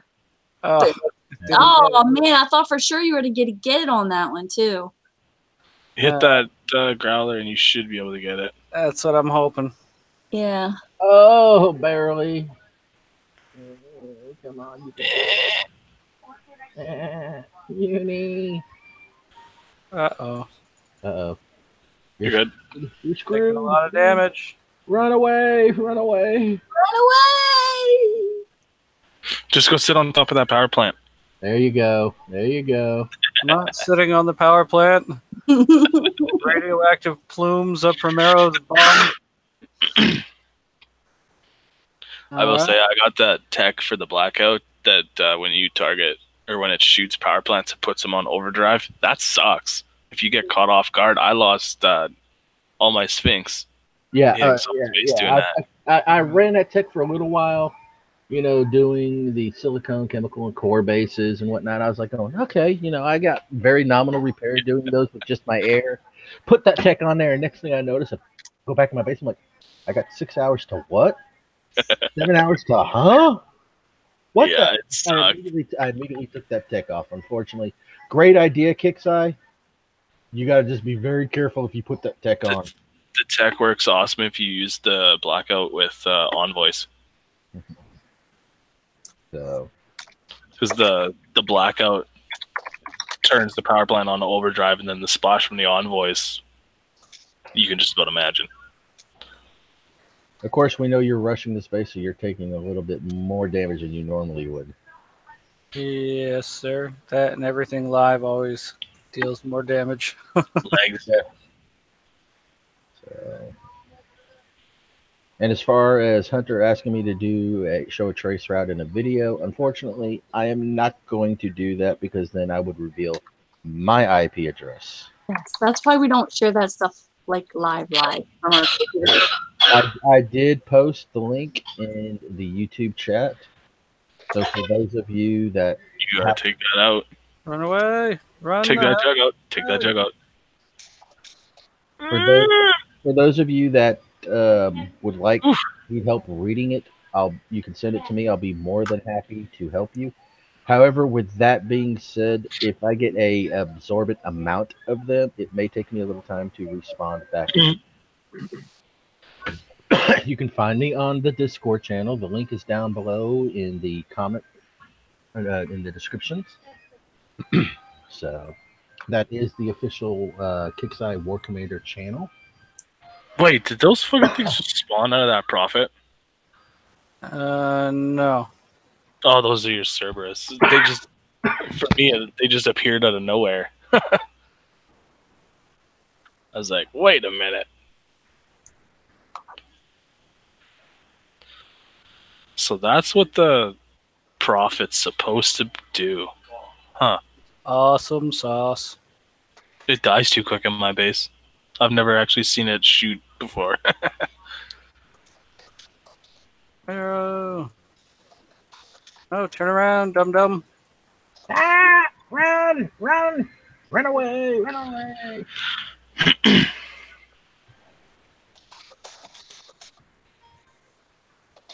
I think, let's see who gets this. Somebody needs to break out the holy hand grenade. Yeah. Worms. Huh? Worms. No. The holy hand grenade for Monty Python. Search for the holy. Oh. Oh, come on. You don't know Monty Python, Annie? Jeez Louise. Oh, jeez. Perhaps a swallow carried the coconut. There we go. Perhaps. You're Are you fired. on your horse? You're fired. You're not. That's just the coconuts. They're not coconuts. It's my horse. Going back many, many years ago, I knew a bunch of guys I hung with that rented the movie, never returned it. They've had it for like a year and a half. and we could mute the TV, and these group of guys could recite the whole movie from start to end, word for word, just like it was you were watching it. It was funny as That's like me with almost every single Harry Potter movie. you're gone. You're booted. Goodbye.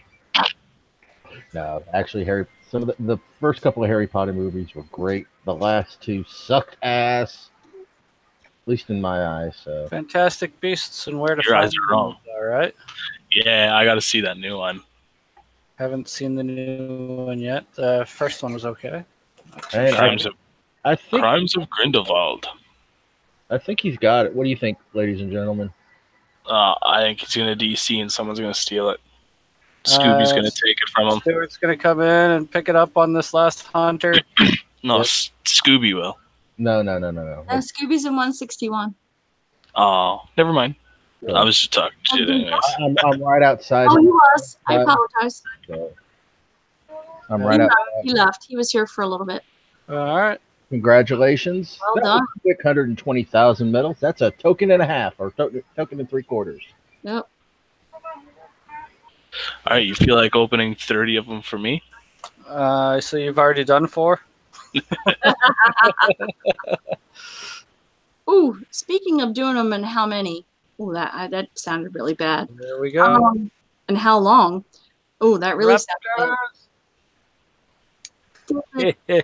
Ooh, look at that. David, did I didn't see it and I went to do a search for it. I know it was asked several times, but Friendly Fixer was pretty active in Discord today too, although it's not his thing to make that decision. I mean, I saw, geez, there were like 14 KIXI team members like actively running and talking in Discord today. Everybody was in there today. Yeah, everybody and talking, not just their lights on. They were like active. Right. Was there even a hint as to how long they would be this No. limited time gear store would be? Oh, I know- 1 week. December 19th is when it's going down. Okay, so it is December 19th. Okay, because I thought, oh, actually, I see somebody asking in your own chat there. Yeah, that was in the update notes saying that the next gear store update, which when these will all be removed, what's in there is December 19th. So. Okay, cool. And you guys already covered, I mean, obviously you covered all the notes and everything, and everybody understands about the 12 days of KIXMAS, right? Yep, and we said don't complain, it's free. Scrap it if you don't want it. Yeah. It's not that big of a deal. Yep. And don't come in and whine because you forgot to log in. No, don't send a ticket and ask them to give it to you. That's how it works. It's like anything else. Just be a good sport and log in every day. Yeah, just log in every day. It's kind of like on your No. other game. You log in to get some of the other games out there. You got to log in every day to get those extra bonuses. So I'm logging in every day. I was getting ready to say you could do that from your phone. Did you say anything about that today? huh? Did you say anything about that? I would like to say something about the phone playing KIXI from your phone in the Puffin browser. Is that okay with you? Don't do it. That's fine. I can do it too. Ooh, oh. Okay, sorry. I'm looking. Okay. So for those, you want to do it, or do you want me to? Well, in general, I really like to. I would like to preface it by what happened today. That guys, again, this is if you've been playing as long as the goat over here since before there was a world map. I think Destry has like a 50,000 ID or something like that. It's like insanely low for War Commander. Like my Vega ID is like 30,000. So it's like I'm jealous of his War Commander ID. If you've been playing that long and you're familiar with all the different people and the different changes, and you're just familiar with KIXI in general, if you don't know by now that what we have with the KIXI team is absolutely unprecedented. If you don't participate in Discord, okay, that's your choice. But still, the team, we all do participate. You benefit because we're all participating. If someone comes in that's a team member and they're assisting you and they're talking with you and they're discussing things with you, please do not tell them that you pay their fucking salary. Oh. and literally using those words. Don't do that. If I see you do it, you're going to be gone in a heartbeat. Don't tell them that nothing's going to happen to you. Don't brag about nothing's going to happen to you because you pay the salary, because you coin or whatever. Okay, so maybe you do. That's what keeps the game going. We all know that it's a free to play game, but the reason why we have the things that we have is from the people who coin. Thank you. You're very welcome. My point is that don't abuse the team members. You want to abuse the moderators, fine, do it. We're used to it. You know, we have thick skin. Sometimes it pisses us off, sometimes it upsets us, but don't abuse the team members. You know, they come to work, they're human beings too. Don't wave that in their faces, okay? So for example, if I send you a PM, if you're talking about it in general, and I send you a PM and said, maybe you really shouldn't discuss that you're playing from a phone, okay? War Commander is a browser-based game. Browser. Puffin is a browser, but it's not a supported browser because it's not 100% secure. KIXMAS does not support people who play mobile War Commander on a mobile platform.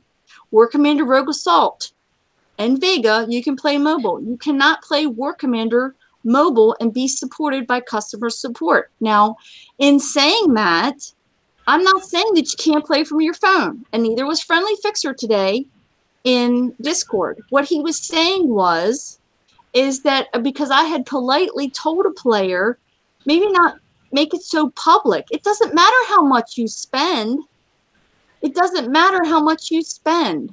It doesn't give you the right to abuse people and be so cruel and be so mean. I don't care how much money you have. You still take your pants off the same way I do, unless you don't have no legs, and you still shit in a pot like I do, unless you're wearing a bag, okay? And you're still going to be worm bait just like me sometime, okay? Have some. I will never die. Have some couth, you know, have some sense about you. So War Commander, KIXMAS does not support players playing on a phone. If you're playing your whole entire game on a phone, then don't talk that much out loud about it. That's all. If you DC, if you're trying to play the event from your phone and you DC, you may not be, I'm not going to speak in absolutes, you may not be compensated. And the technology eventually may be available where they can see whether or not you're playing on a computer or playing mobile. So if you're telling them, oh, I'm playing from a phone, you're not going to get compensated for your repairs. So you can play from your phone, you can use Puffin, but it's not something that's supported by KIXMAS. That doesn't mean they're saying don't play the game on a mobile platform. You can. You can play War Commander Rogue Assault on a computer. You use BlueStacks. BlueStacks converts mobile games to browser-based, but KIXMAS will not compensate me for playing War Commander Rogue Assault on my main rig.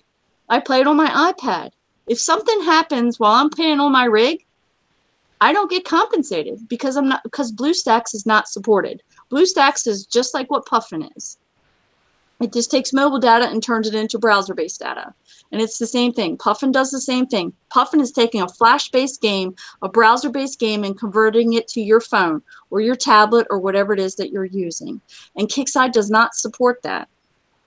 So if you have connectivity issues, if you have connection issues, if you DC, if your repairs aren't saving, don't come in and say over and over again, well, you have to because I coin and I spend, you know, $6,000 or $7,000 or $10,000 a year on this game, and I want to play it on my phone. It's not advertised as a mobile game. It isn't a mobile game. So it's a MOBA. So it's online on a browser, period. So now Hunter asked a question, does anybody use Opera? I have. It's okay. It's not the best out there. Now, when playing games and you're running, let's say, who's got background noise? I didn't do it. All right. Well, as I said, and Anonymous can contest to this because he's done it. Make sure if you're running a 32-bit browser, run a 32-bit operating system. Run a 32-bit browser. Don't try to run the 64. It obviously won't install. It'll tell you. It should tell you. Yeah, it should tell you. However, if you're running a 64-bit system, Honestly, I've done some extensive testing on this. Make sure you're running the 64-bit browser with the 64-bit flash. However, those that are running Game Room, there is no 64-bit version of it. No. It's going to be a 32-bit. Right. Even though Game Room is Chromium based, there's no 64-bit version.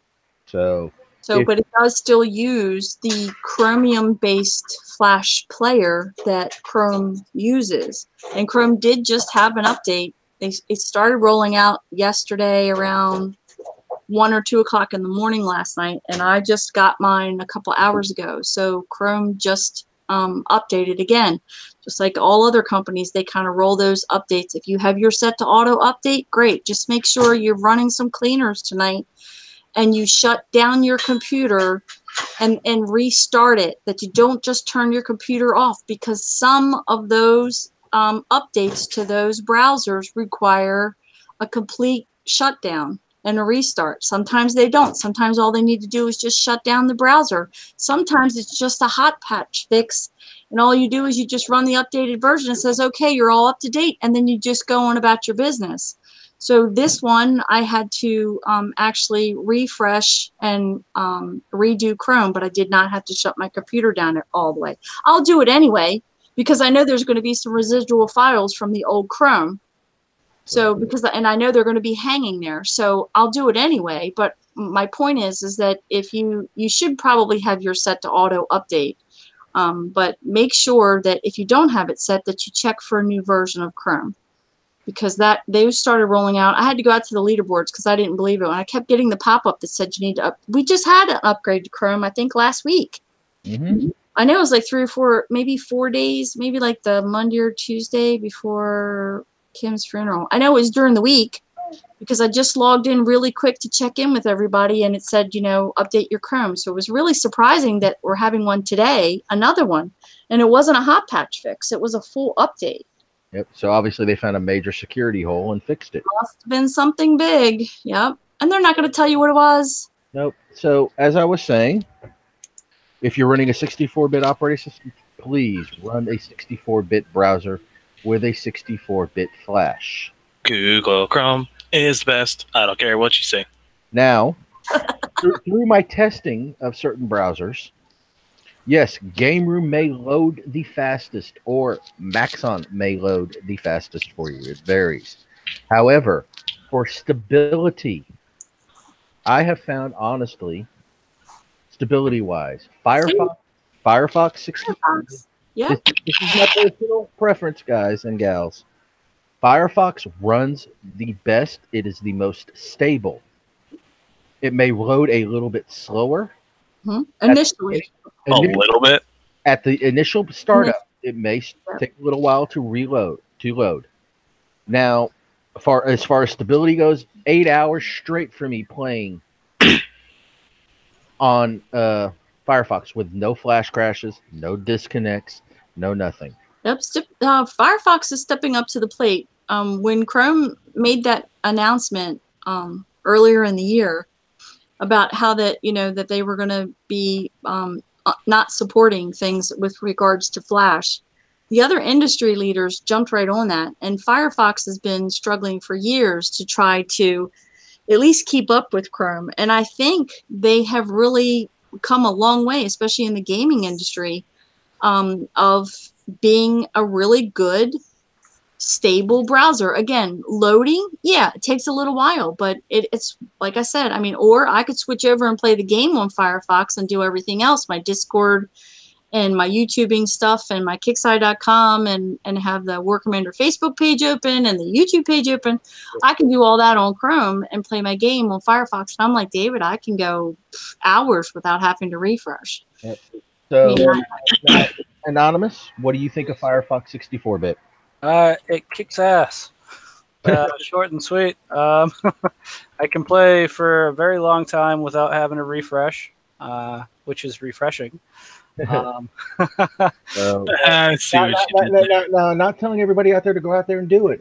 This is a preference thing. It's a preference. I noticed that when I'm about to get a disconnect, my chat box, I'll be typing in it and it'll start to start to lag a bit, it'll take a lot longer for whatever I type to come through, and that's when I know I have to refresh. But it's usually like 4 or 5 hours of playing before I get to that point. Yep. So now, next would be Chrome. Hmm. But as I said, make sure you're running the same as I would say the bitness. If you're running 64-bit system, run the 64-bit Chrome. Run the 64-bit Flash. If you go to adobe.com, literally go to adobe.com, scroll all the way down to the bottom, you will see, let's see here, you've got a, oh geez, hang on, give me 1 second. All out right off the top of my head, but one at the bottom, it says Adobe Shockwave Flash. So I will give you the list at the very bottom of their page. You have Adobe Acrobat Reader DC. This is for your Adobe files, those PDFs. Then you have Adobe Flash Player, Adobe Air, and probably one of the best ones that on the market when it was, very viable was the Shockwave Player. There are still some games out there that run Shockwave. You want graphics?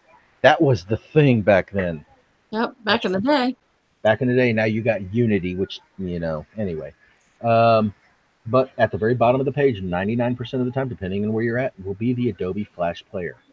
Open the browser that you're using, download it that way. That way you're making sure the bitness matches the browser. Because there are people out there that have downloaded the 32-bit version of Chrome or Firefox at one point in time. They had that still installed. Yep. And it installed the 32-bit version of Flash. So really, one of the big industry leaders that's kind of like a Consumer Reports. Again, if you're not from the United States, I don't know what you have in your countries, but Consumer Reports doesn't accept any outside advertising at all. So they do ratings on like everything from tennis shoes to washers and dryers to loaves of bread. And after 80 hours of researching and testing, we found that Mozilla's Firefox is best overall internet browser. This is the 2019 best internet browsers of 2019. Okay, so they're doing it already at the end of this year because of how fast pages load, how quickly it navigates websites, and more importantly, how secure the browser is. Using live malware and only the browser's default security settings, they tested several safety features. Firefox correctly stopped more malicious downloads and warned of more dangerous websites than any other popular web browser. Google Chrome came in second. It's also a very good browser with the same toolset as Firefox. While it typically comes down to a personal preference and, of course, what kind of machine you're running. That doesn't say that in the article, but I'm saying it. It does say Mozilla Firefox overall surprised us incredibly and did slightly better in all of our speed tests and proved to be much more secure and more solid and stable than Google Chrome. So Firefox came in first. This was, the article was written December 10th, 2018. Now, anyways, I wanted to grab it real quick because I didn't even think you were going to bring it up.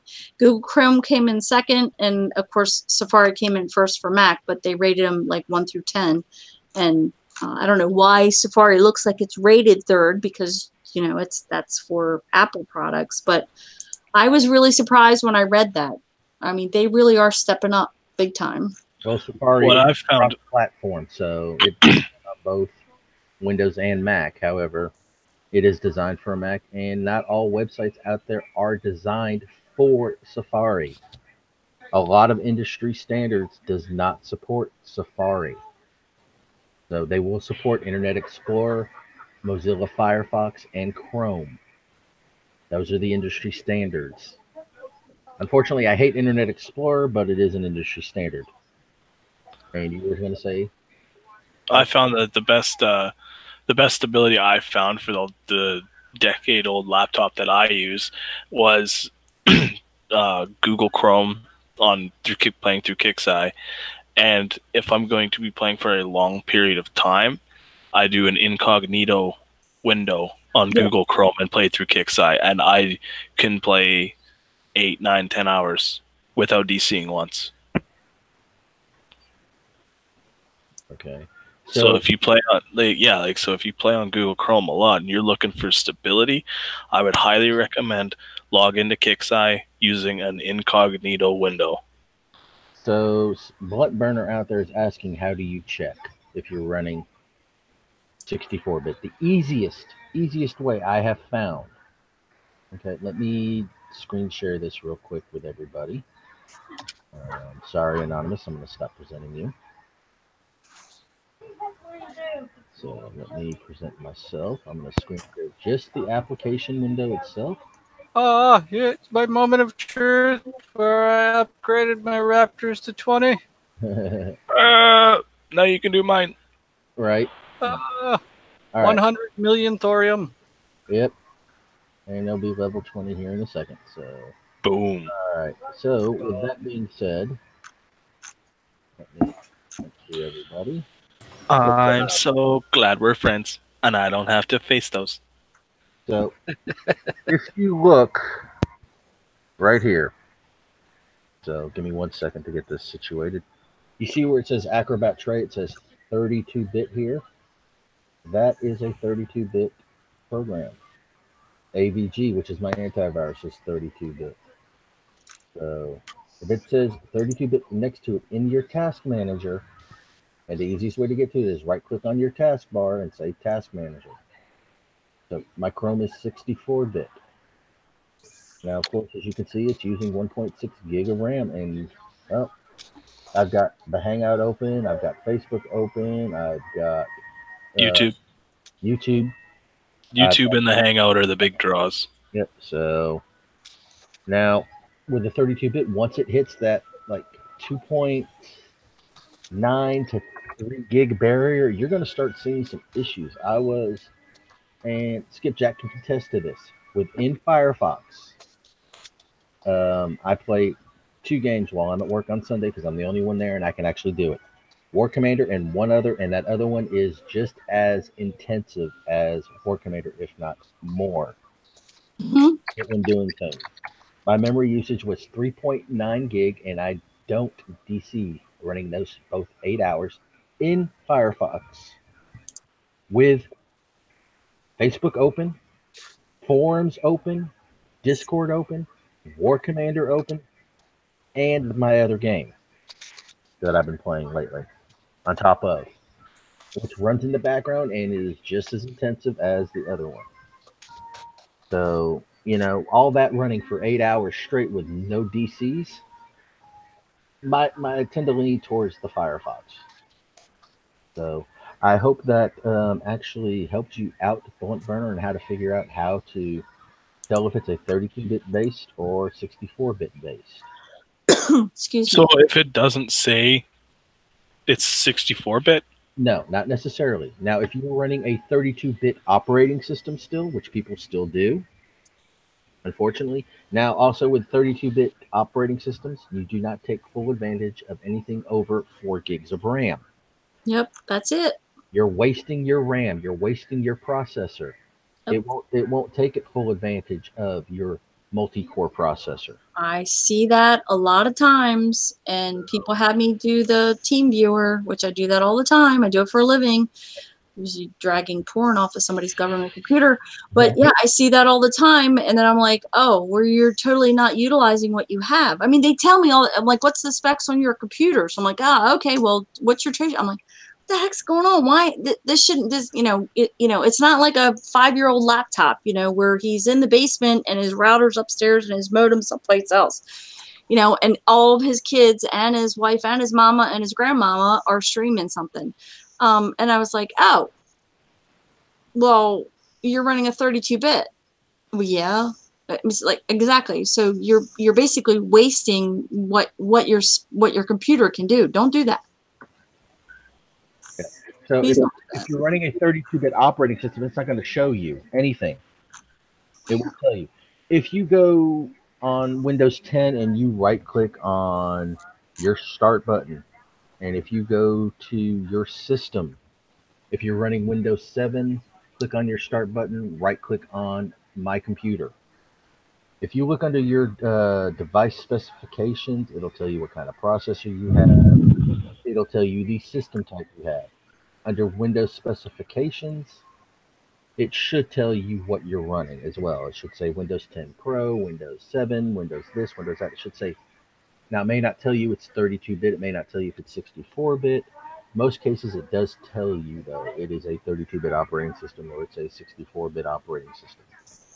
So if you're running 64-bit processor, which is 99.99999% of the most current systems, make sure you're running a 64-bit operating system. So, That's not what I wanted.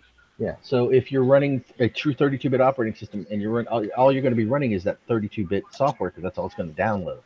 When you try to install a 64-bit piece of software on a 32-bit system, it says, "Hey, you're running a 32-bit. Mhm. Can't install it. Sorry. Go download the 32-bit version." So, but 32-bit software does run on 64-bit systems. So if it's 32-bit, it will tell you on that 64-bit system, you'll have the little brackets with 32-bit. That's telling you you're running a 32-bit software. Okay. So I'll use mine for example. My Discord is the 32-bit. Right. Discord is always. I don't think there's. But my Chrome doesn't say anything, so it's probably 64-bit. Hey. Correct. All right. Sweet. Today. How's your tooth? So yes, if you see that 32-bit on your task, even Jim giggled. Why? What did I say? You do the Canadian A. I said hey, not A. I said hey. You said A. There was no H. I don't. A. I don't say A. I say hey. So, or buddy. So 32-bit operating system, 32-bit software will show up in your task manager with that little bracket saying 32-bit. That's how you know.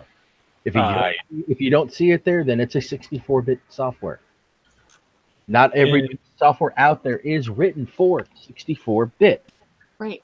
So, just like there's no games out there that actually truly take advantage of a 1080 Ti right now. Well, that's because of the technology, and the 1080 Ti is far past anything that has been made yet. Yep. Or what's the new one? The 2080? Should, yeah. Or whatever. That's basically two 1080. I don't know. When was his version? The new one that just came out was the 1090, wasn't it? No. God's when you go to your three dots in Chrome, and you hit the three dots on the far right hand side, and then you hit help, and then it says about Google Chrome. And when you click on it, it doesn't tell you that you're running it because mine says version 71.03578.98 official build 64-bit. Yeah, mine says that. Well, says that too. But I was going through the task manager, checking out my PC. Well, that's the easiest way. I'm sorry, I was just like, don't you have that? Because I do. Okay, that's the best. That's the best way to see whether or not you have a 64-bit or a 32-bit going. And of course, if you try to put a 64-bit on a 32-bit machine, it won't work. It will not let you. But it will let you install a 32-bit program on a 64-bit. Remember, if you are on a 32-bit system and you have 8 gigs of RAM, I'm sorry, it's a waste. It's going to cause problems also. Yep. If you want full advantage of your processor, you want full advantage of that memory over. I'll get it. Domino's Pizza. Housekeeping. If you want full advantage of your memory over 4 gigs, you want full advantage of your processor. You got 16 gigs of RAM in it. You got a 32-bit operating system. You're running into problems. You're not taking full advantage of that memory either. It stops. Now there are, I hate saying the word, but it is what it is and what people refer to. There is a registry hack out there to make the 32-bit software take advantage of that memory. However, it's not recommended, and you will run into problems. So if you got a system with 6 gigs of RAM, 8 gigs, 12, 16, 32, 128 gigs, make sure you're running that 64-bit operating system. You will not be sorry. You will take full advantage of that. Of all the dual core, quad core, hex core, 16 core, 24 core processors that are out there. Yeah. The best graphics card, according to Google, number 1 is the NVIDIA GeForce RTX 2080 Ti. Yep, that is the latest one out. Yes, it is, baby. And according to Hunter Hamish, the cost. $599.99. No, $2,500. Yep. Yeah, it's very expensive. Yep, but Yeah. but That's the Nvidia, the MSI GeForce RTX Yeah. 2080 Ti is 3,500. yep. And if you're gonna do that, you might as well buy the i9 processor. Yep, that's what I've got, and I call it. And I know but I've heard it pronounced different ways. I call it NVIDIA. That's also something you want to do. Also, is check your your drivers and your graphic cards and stuff. Make sure there aren't any updates needed. If you don't know how to do that, again, get with a moderator. It doesn't have to be a moderator. Get with somebody that you know that seems to be or appears to be computer savvy. If you're watching the show later, if you're looking in the side chat and you see people, reach out to those people and get that information. Make sure I even use IOBIT's driver booster because I don't always get the notification from NVIDIA as fast as I get it from IOBIT. IOBIT says, you have a new graphics driver. I'm like, well, shit, I didn't get a notification from NVIDIA. Sure. If I don't update it right then and there, because obviously I'm not having any problems, but yeah, it should be something I do. Usually within an hour or two, I get a notification that tells me you need to update this driver. You need to update your graphics card. It's like, okay, all right, I'm going to update the driver so my cards are running good. I got it all going on. What the heck just happened to... Okay, sorry, just got this really off the wall PM, and I don't think somebody meant to send this to me. Oopsie. All right. Well, I don't think they meant to send a PM about me to me. Oopsie. So if you're listening to the show, you must be. Oh, this is interesting. Okay, for the person who's listening to the show that's not in the side chat using an alt, you probably just meant to send this to somebody else in your own Discord channel and not the War Commander channel, and you just posted it to me. Oops. So I think this is probably for your alliance mates in your own Discord channel. Thank you for telling me exactly how you feel about me, but I already knew it. Have a nice day. Thanks for the view, dickhead. I was just like, what? And I'm like, what? I was like, is somebody cutting and pasting? And I'm looking at the ID on the Discord. I'm like, this is, oh, never mind. I'm not going to say that name. No naming and shaming here. Yep. Well, it's not a secret that they don't like me. It's very obvious. Maybe they're just sending it to me as a confirmation. With that being said, Skip, I think it's time we kind of wrap this up. What do you think? Oh, he just said, oh shit, sorry.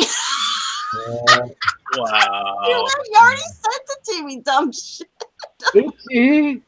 Oopsie. Hey, you know what that does? It just proves he's human. I know it does. It proves out. He says what he says. Just listen to this fat cow skipjack on the Unshackled show running her mouth about technology. I wonder who she had to blow to get that information. I'm just like, oh my god! You do realize that you just sent it to me, and not to your own Discord. Dude, pay attention to which Discord window you're in before you come. Trigger warning, but what a retard. Okay. Anyway, so. Okay, I don't care. Now, we're going to get this off with Skipjack on a high note, laughing her ass off. That was just hilarious. Maybe they did it on purpose. I don't know. No, I don't think they meant to do this because this person can't stand me. Right. Well, Ramel, if you would please put your shout outs, moans, groans, complaints in the side chat. So, with that being said, let's start off with Anonymous. Moans, groans, complaints, and the final shout-outs. I have no moans, groans, or complaints. I have level 20 raptors, so I'm happy. And you're testing them out. He'll be moaning later. Oh, I am testing them out. Trust me. I gotta see if I'm in the bubble. Shout-outs to Sector 87 and the notorious MOD clan. Shout out to the panel. Thank you guys for having me. And shout out to YouTube. Thank you guys for watching, even though you can't seem to get your direct messages straight. Fucking dumbass. All right. Destry, moans, groans, complaints, and your final shout outs. Oh shit. Sorry. On my shout out to the panel, obviously, YouTube. I do want to address everybody. This is December. Kind of remember it's kind of a special time of year. Be kind to people. You know, we're all human.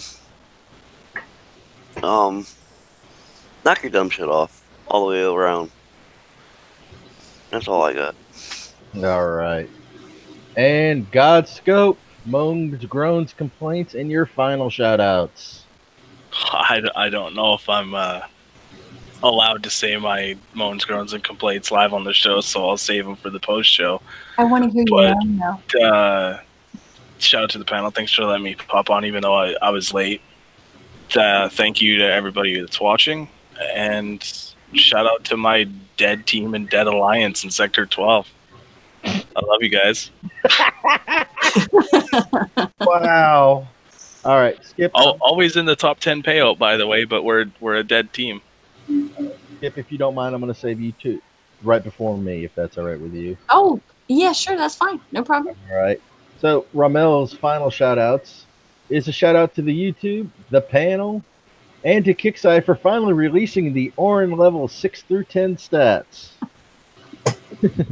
All right, Rambo, you're up. Moans, groans, complaints. I don't think I have any moans and groans, but I definitely give a shout out for all the updates and everything that's been done. Let's hope everything keeps going smoothly. Like to see that continue. Thanks for YouTube hanging out, asking the questions, and if there's anything we can do, give us a shout out. All right, thank you so much. And Skipjack. You just want my shout outs, right? Because I don't think you want to hear me moan. You can moan all you want. Oh, Boy. would you like to hear a southern moan? Yes, let's hear that southern drawl. Come on out. Oh, my darling, oh, Lord, that's it, right there. Oh, yes. Oh, my, wait, oh,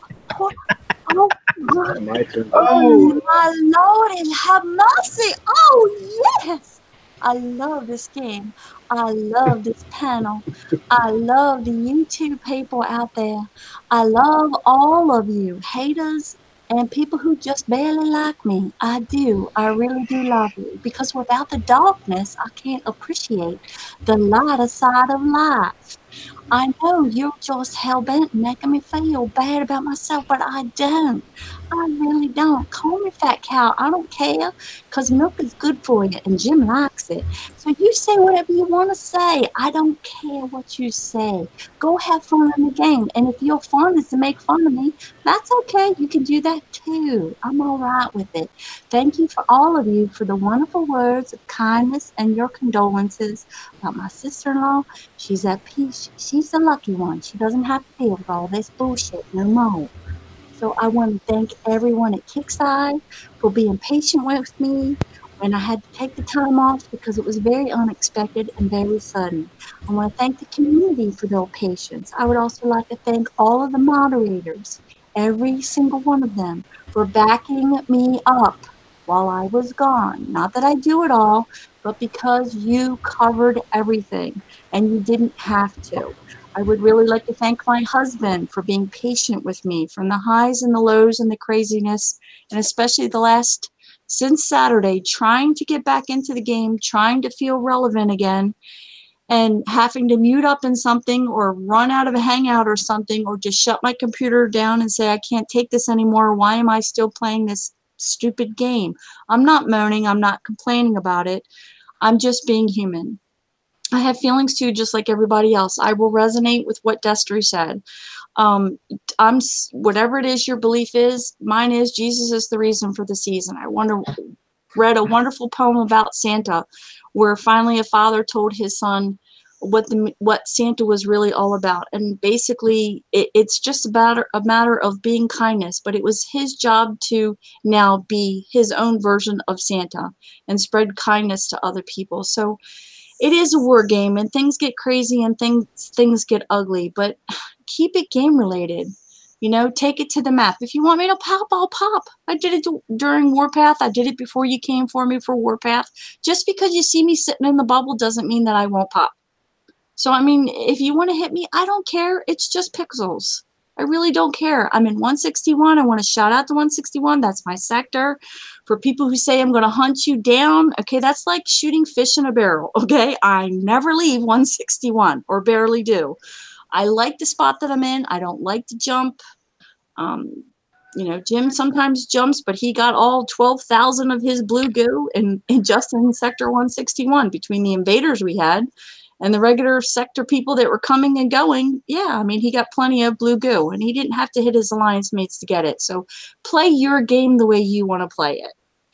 And if I decide to be a farmer and not do PvP, that's my game. If I want to play PvE and not PvP, then respect that. Let me play my game. I'm going to let you play yours. If you need to play yours and you need me to pop in order to play it, I'll pop. I don't have a problem with that. It does not hurt my feelings. They're just pixels. I don't own those pixels. KIXMAS does. So I also want to thank YouTube for showing up as many times as you did. I ultimately would like to thank everybody that has reached out to David and supported him through the shows, reached out to Trickster and Anton, the guys who are doing the Saturday shows, whoever it was that did the event shows, to really like to say thank you to the community for being there and supporting. It doesn't matter what shows you watch. It doesn't matter if you watch our show and everybody else's show. It doesn't matter if you just watch two. It doesn't matter. It's just about the community. And even if you get the same information from one show to the next, City did his earlier today, my time anyway, earlier this afternoon, and we do this one. It doesn't matter. You know, I watched the Situation Room, and yes, I'm going to say it because it's a public show. I watched the Situation Room the other day. I was laughing my ass off by the end of the show because it was great. They had great banter. They had a lot of fun. They had a little bit of a falling out in the middle. And in the end, you know, they were just loving one another and laughing, and that's what it's all about. It's not us and them. It's not how many views you have. It's not how many likes or dislikes you have. Hopefully you got some great information tonight. And if you don't normally get your information from any of us moderators, then go find somebody else that's technologically savvy and say, is what they said on Unshackled true? Just go find your groove of people. Go find, as Annie has says, I just like playing with my tanks. He does like playing with his tanks. I'm not really sure how many times he whips that tank out, plays with it, but he really does enjoy playing with it. Even sometimes as much as possible. I think you like occasionally while he's driving, he will tell me, I'm playing with my tank. That's not a metaphor. I'm kidding. Just do what works for you. And if it's not working in the group that you're in, go find another one. If you don't like the sector that you're in, go find another one. If you don't like the people that you're with, go find something that makes you happy. Because someday you're not going to be here. And that will make me sad if I'm still here. Someday I'm not going to be here. For a lot of you, you'll be chanting and ranting and raving. Okay? So go have fun and enjoy life. Just be kind to one another. And thank you again for your kindness. And thank you again for all of your love and support. And I am not an Unshackled producer. You want me to come on your show, I'll come on your show. You want me to come on your Twitch stream, if I'm available to do it, I will try to do it. I will at least come on and listen to it if I'm in the middle of working, and at least log in and listen to it and comment the best that I can during the day. So whatever it is that you need to support you, then I'm willing to do that. So just do whatever it is that makes you happy. And that's all that I wanted to say. I mean, if I show up on this show, yeah, it doesn't mean that I'm supporting Unshackled. Fuck yeah, it does. If I show up on City Show, does it mean I'm supporting City Show? Yeah, fuck yeah, it does. Does it mean that, oh, you shouldn't be doing one show over the other? No, it's not a competition. It's about spending time with my friends. My UK friends are drunk usually and in bed by this time of night in the middle of the week. So, and that's a compliment. Okay. So trust me, Anton just took that as a compliment. So did City. So, just try to be nice to one another and not see it as us and them. The world is not just black and white. There's a lot of colors in the world. I believe in the beauty of gray, where we all just blend everything together. So try to be kind to one another. And like Destry said, remember what time of the year it is, the reason for the season, and be kind and loving and giving instead of coarse and mean and foul-mouthed and filthy. If you want to be filthy, do it in your bedroom. That's it. I'm done. Oh, thank you. Took a lot of words out of my mouth. So I've got one announcement to make. It is one that I really don't want to make, but it needs to be said. It should have been said at the beginning of the show. We recently had to get rid of one of our producers. I will not mention that name. For reasons beyond our control, he will no longer be on any of our shows, nor will he be a member of our panel. So take that with a grain of salt. Um, but it's something that had to be done and could not be looked over. As some people would say, oh, you can just look over that, and unfortunately, I cannot. It doesn't mean that we won't be friends with that person. It No. doesn't mean that we won't talk to that person. And I have not unfriended that person. Again, I'm not speaking as a producer. I just want to reiterate that just because someone's no longer a producer doesn't mean that person is going to be shunned. It's an executive decision that's done at the owner level. Yes. So you got to remember who owns this. Yep. It's done at the owner's level. So that's, the decision is made, and thank you for making that announcement. But that doesn't mean that friendships are going to end. It's like anything else. It like at work or a job. It's just a supervisory shift. Yes. So it's this person I have not unfriended, nor will I unfriend. I will still continue to talk to them. So that being said, I'm going to go ahead and want to thank everybody on the panel tonight. I want to give a special shout out to Anonymous for doing that bass. Erwin Ramel with his amazing SF talents. The GOAT, because he is. Godscope, well, he's just there. Rambo, you're a beast. Thanks, buddy. Skipjack, somebody needed to get a towel from your southern accent shout out. So, I got a stack of towels on my nightstand. That's that just my didn't standard button that equipment. Why do you think I have leather seats? I mean, come on. It's not just for the bedroom. I mean, I'm just saying. Sorry. Hunter Hamish, I want to thank you for monitoring the YouTube the way you have. An outstanding job once again. Somebody actually, William Hubbard said he needed a cold shower from your shout outs.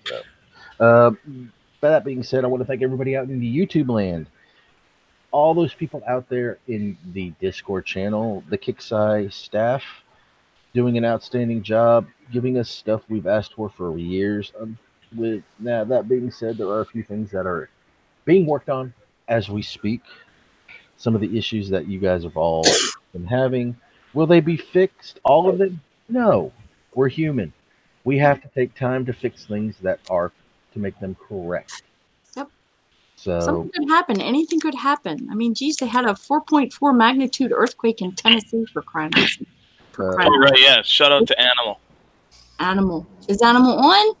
I don't know if he's in the chat right now, but he watches every single one of our shows, and Oh, good. Mr. Hamish told me to remember him. I meant to say hello to everybody. Sorry. I didn't see him out there. So, I hadn't seen him. As Destry said, Yeah, he's there. Oh, there he is. there he is. There he is. Beetlejuice. No, it's not Beetlejuice. It's Animal.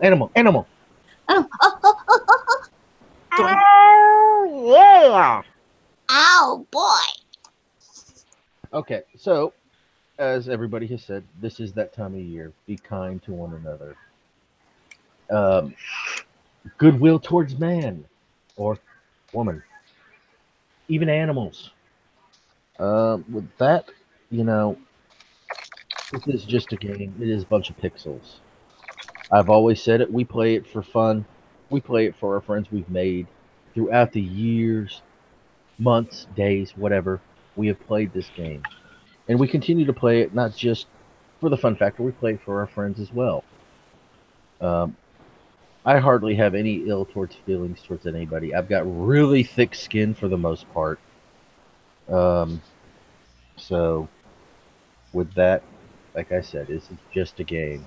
We do these shows to be as informative as we can. We don't know the answer. We try to find it for you. As far as the trace route's concerned, reading or specs on systems, Hunter's out there. He gives pretty good information. Animals, pretty good at this. I'm good. If you want to message me on the Discord, you want to message me on KXL, I'll be more than happy to help you with your trace routes or any issues that you may have or come across. Yeah, I'm gonna show that one. Me too. So with that, like KS Man of Noob just said, "Fuck you, shit-faced scope." That's funny. That's in fun. But, that's okay. That's all his 15-year-old brain can think of. So, oh geez. So, we've had some fun tonight on the show. Hopefully, we've given you all some informative information. Yeah, teaser, whether you like her or not. Skipjack is going to get some abilities that you would never, ever dream of. Teaser, spoiler! Is she getting a strap on? Yes.